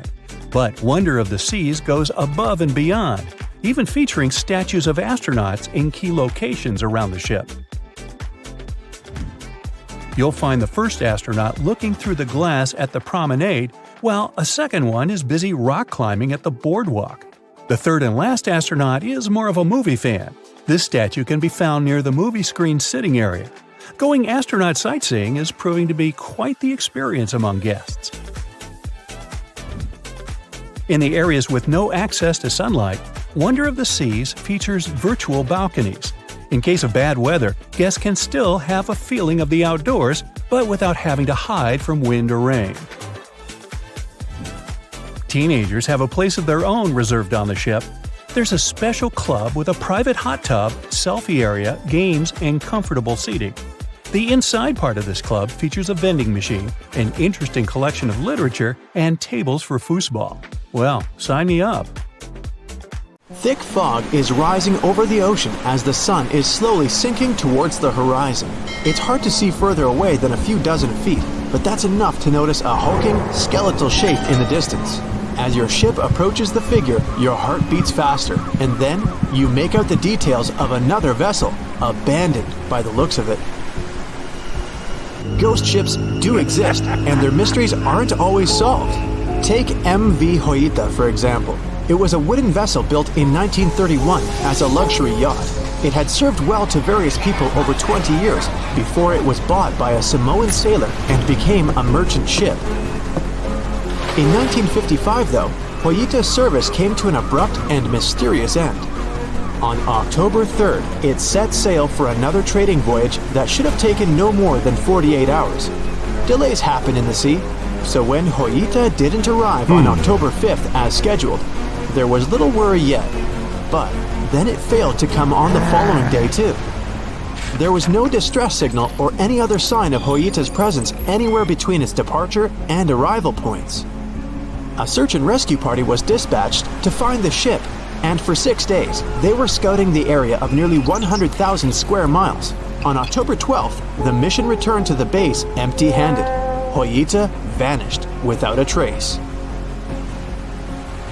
It was only a month later that another merchant ship, Tuvalu, noticed the missing vessel far away from its route, drifting in the open sea and listing heavily. The sailors boarded the ship and found that all of its crew and passengers, 25 people total, were missing, along with all the cargo the vessel had been carrying. The radio was tuned to the International Distress Channel, meaning that the crew had been trying to ask for help, but they couldn't reach anyone because the radio cable had been damaged, limiting the range to 2 miles. The lifeboats were missing as well, indicating that people on board must have left the ship. Unfortunately, they seem to have taken the logbook with them, leaving the rescue team clueless as to what had happened. Even today, the mystery of MV Hoita hasn't been solved yet. No one knows where the crew and passengers had gone and what had caused them to leave. SV Carol A. Deering wasn't a ghost ship in the usual sense of the word. There were no sightings of it in the open sea. Instead, it was found on the shore, but the circumstances of it running aground are a puzzle shrouded in mystery. Carol A. Deering was built in 1919 in Maine, and it was a large vessel made for commercial voyages. Unfortunately, despite its large cost of construction, it had only served for a year before its last trip. July 19, 1920. The ship was traveling from Puerto Rico to Rio de Janeiro via Newport News to deliver a cargo of coal. It was almost halfway to the final destination when the captain fell seriously ill, and the crew turned back to drop him and his son off and replace the captain. The voyage went without incident, but when it came to Barbados in December to resupply, there were strange moods among the crew. The first mate didn't seem to be happy with the new captain. No one paid much attention to it back then, when they probably should have. The last sighting of Carol A. Deering at sea was on January 28, 1921, when a lightship noticed it off the coast of North Carolina. There was some commotion on the quarterdeck of the ship, where the crew were normally not allowed. Then, another vessel sighted it, but there was already no one on the decks. On January 31st, the merchant ship was found hard aground in the Diamond Shoals, a site notorious for numerous shipwrecks that had been occupying there for centuries. When the search and rescue party boarded the ship, they found it abandoned, the log and personal belongings of the crew gone, along with the 2 lifeboats. There is still no answer to what happened on board of Carol A. Deering that January, although the most popular version was mutiny. Maybe we'll never find out the truth though. SS Baychimo is perhaps one of the most notable ghost ships in history. This large cargo steamer was built in 1914 in Sweden and plodded its way dutifully over 16 years, trading provisions for pelts with native tribes of Alaska and Canada. But then, on October 1st, 1931, Baychimo got caught in pack ice. At first, it seemed the crew would be able to wait it out and continue on their route because the ship broke free in a couple of days. But in less than a week, it became caught again, this time for good. In another week, a rescue party was sent to fetch 22 of the Baychimo's crew, while another 15 remained behind to wait through the winter if necessary and get the ship back. But a month later, after a powerful blizzard struck their camp, the sailors went out of their shelters only to find the ship gone. Luckily, a few days later, a native hunter told them Baychimo hadn't been lost yet. He'd seen it about 45 miles from where they had been stationed. They managed to track it down, but decided the ship wouldn't survive the winter.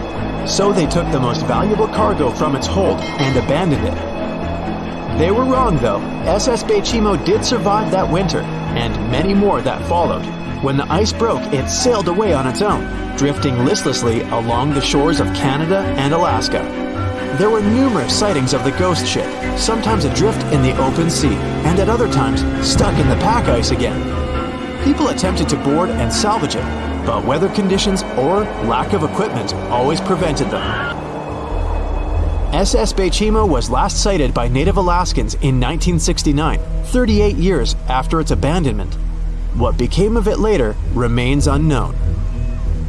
The story of SS Orang Medan is one of the most puzzling and harrowing ghost ship stories of the 20th century.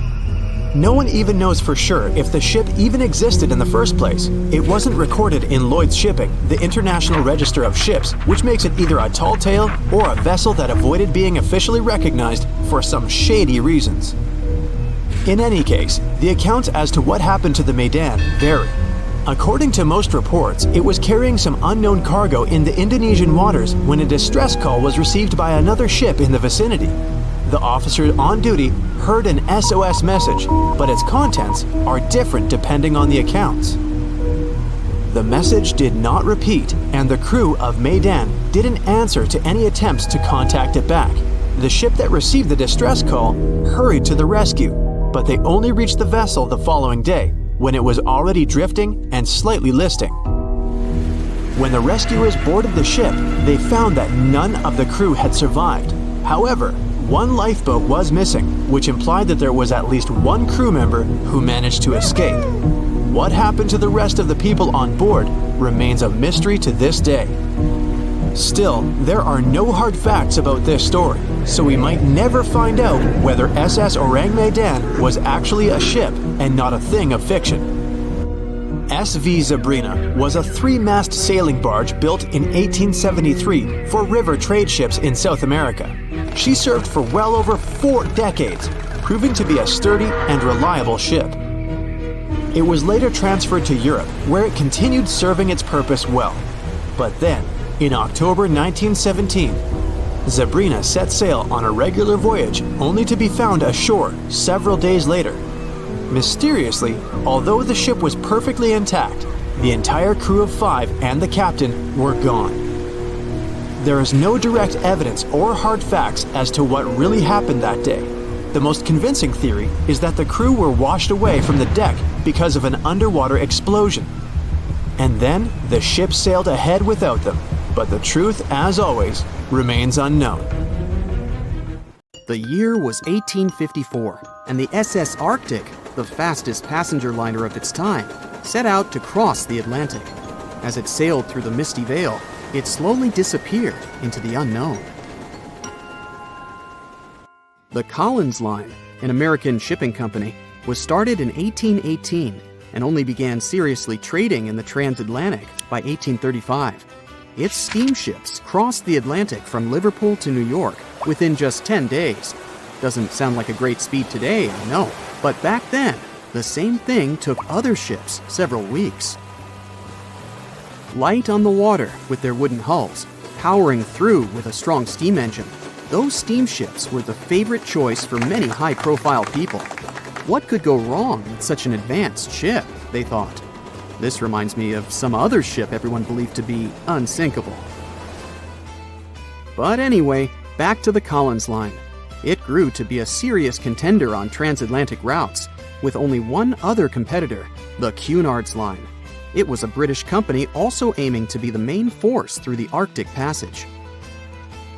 In 1835, the company received a new ship that traveled to Liverpool and came back to New York with the largest cargo ever at that time. From then, the Collins Line was steadily growing. It seemed like there would only be future successes for it. Unfortunately, their lavish ships became costly to run with the amount of coal used. Massive power along with weak wooden hulls meant they needed many repairs after each voyage. So, every trip ended up being expensive. But since the ships were safe and had a great reputation, people were willing to pay the price, and the company was definitely not in crisis. They had achieved something no one had managed to do before them. Like I told you, their ships crossed the Atlantic in a whopping 10 days, and Edward Collins, the owner, was very determined to maintain the pace. Their 5 ships easily outran the Cunard's line of only 3. With this great praise, it provided more attention. Though the Cunard's ships were slower with their iron hulls, they believed there was still profit, regardless of how slowly they sailed. Among Collins' ships, the Arctic, the third of them to be launched, was the largest, reaching 284 feet long, with 2 side-lever steam engines, each with 1,000 horsepower. The paddle wheels made 16 revolutions a minute when at full speed. At the time of its launch, the press called it the most stupendous vessel ever constructed in the United States. But glamour and fame couldn't avoid what would come next.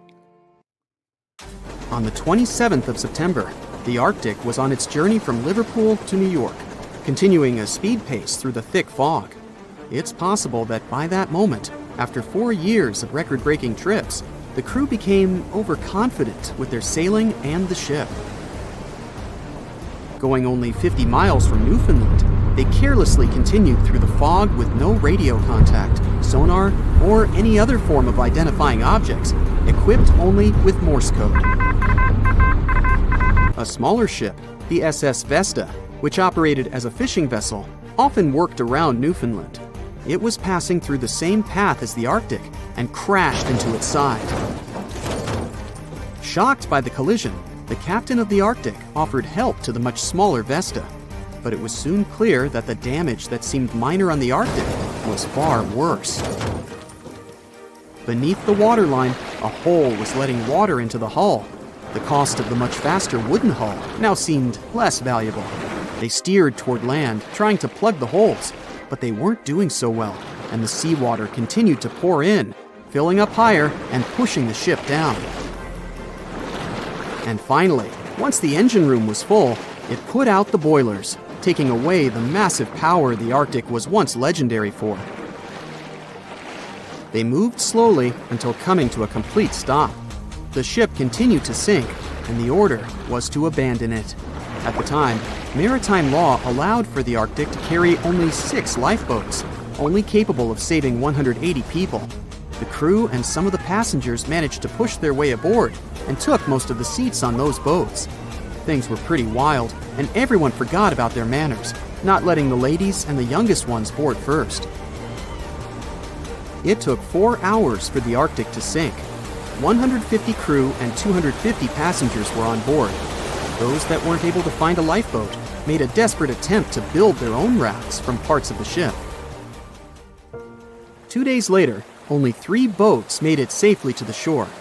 The other 3 were never found. Believe it or not, the rescue party also saved some people that had been clinging to the wreckage for 2 days. Unlike the crew, the captain went down with the Arctic, but amazingly survived. He would be only one of 85 people that made it, out of the 400 on board. When the news arrived 2 weeks later, the public responded with great sadness to the losses. Great anger soon followed towards the poor safety measures in the crew. The press published demands to change the laws for more lifeboats. It only made sense to have enough for every person on board a ship. But they ignored those requests. This neglect would lead to more disasters in the future. Enough lifeboats would only come into maritime law some 60 years later, after the disaster of the Titanic. Edward Collins' wife and 2 children were also aboard the ship and didn't return. He was heartbroken, but didn't stop running his business. The Collins line still had a reputation to uphold, the biggest, fastest, and most luxurious on the Atlantic. Edward Collins would now build an even better ship than any other. It was named the Adriatic, and it was the largest ship in the world, 354 feet long. With 2 alternating steam engines that had never been built of this size. These steam engines at the time were at the height of engineering, though today you can only see them in models and toys. With the new addition of 2 masts, the Adriatic would also be able to sail if needed. Luckily, they made some lessons from the disaster of the Arctic. But before their new ship, the Adriatic, was built, another disaster had occurred. The sister ship of the Arctic had also sunk. They believe this second ship was desperate to stay in front of the Cunard's line and hit an iceberg somewhere during the race. This weird contest took the lives of 141 people. The desperation of Collins and his weakly built hulls pushed the company towards bankruptcy in 1858. The newly built Adriatic, costing over $1 million, had only made one voyage in the end. And even that voyage was considered a disaster. The ship collided with a tugboat. It still managed to finish its maiden voyage at a suitable time. After the company had gone bankrupt, they had to sell the ship for only $50,000. They removed the great giant engines, replacing them with only sails. Although it was once the greatest ship on the high seas, it was only 30 years later until it was abandoned, labeled irreparable, and anchored in a river. The other remaining ships were also sold and only used for parts. Edward Collins left the industry altogether, seeking work on dry land instead. As the Collins line was no longer in the mix, the Cunards would grow in strength.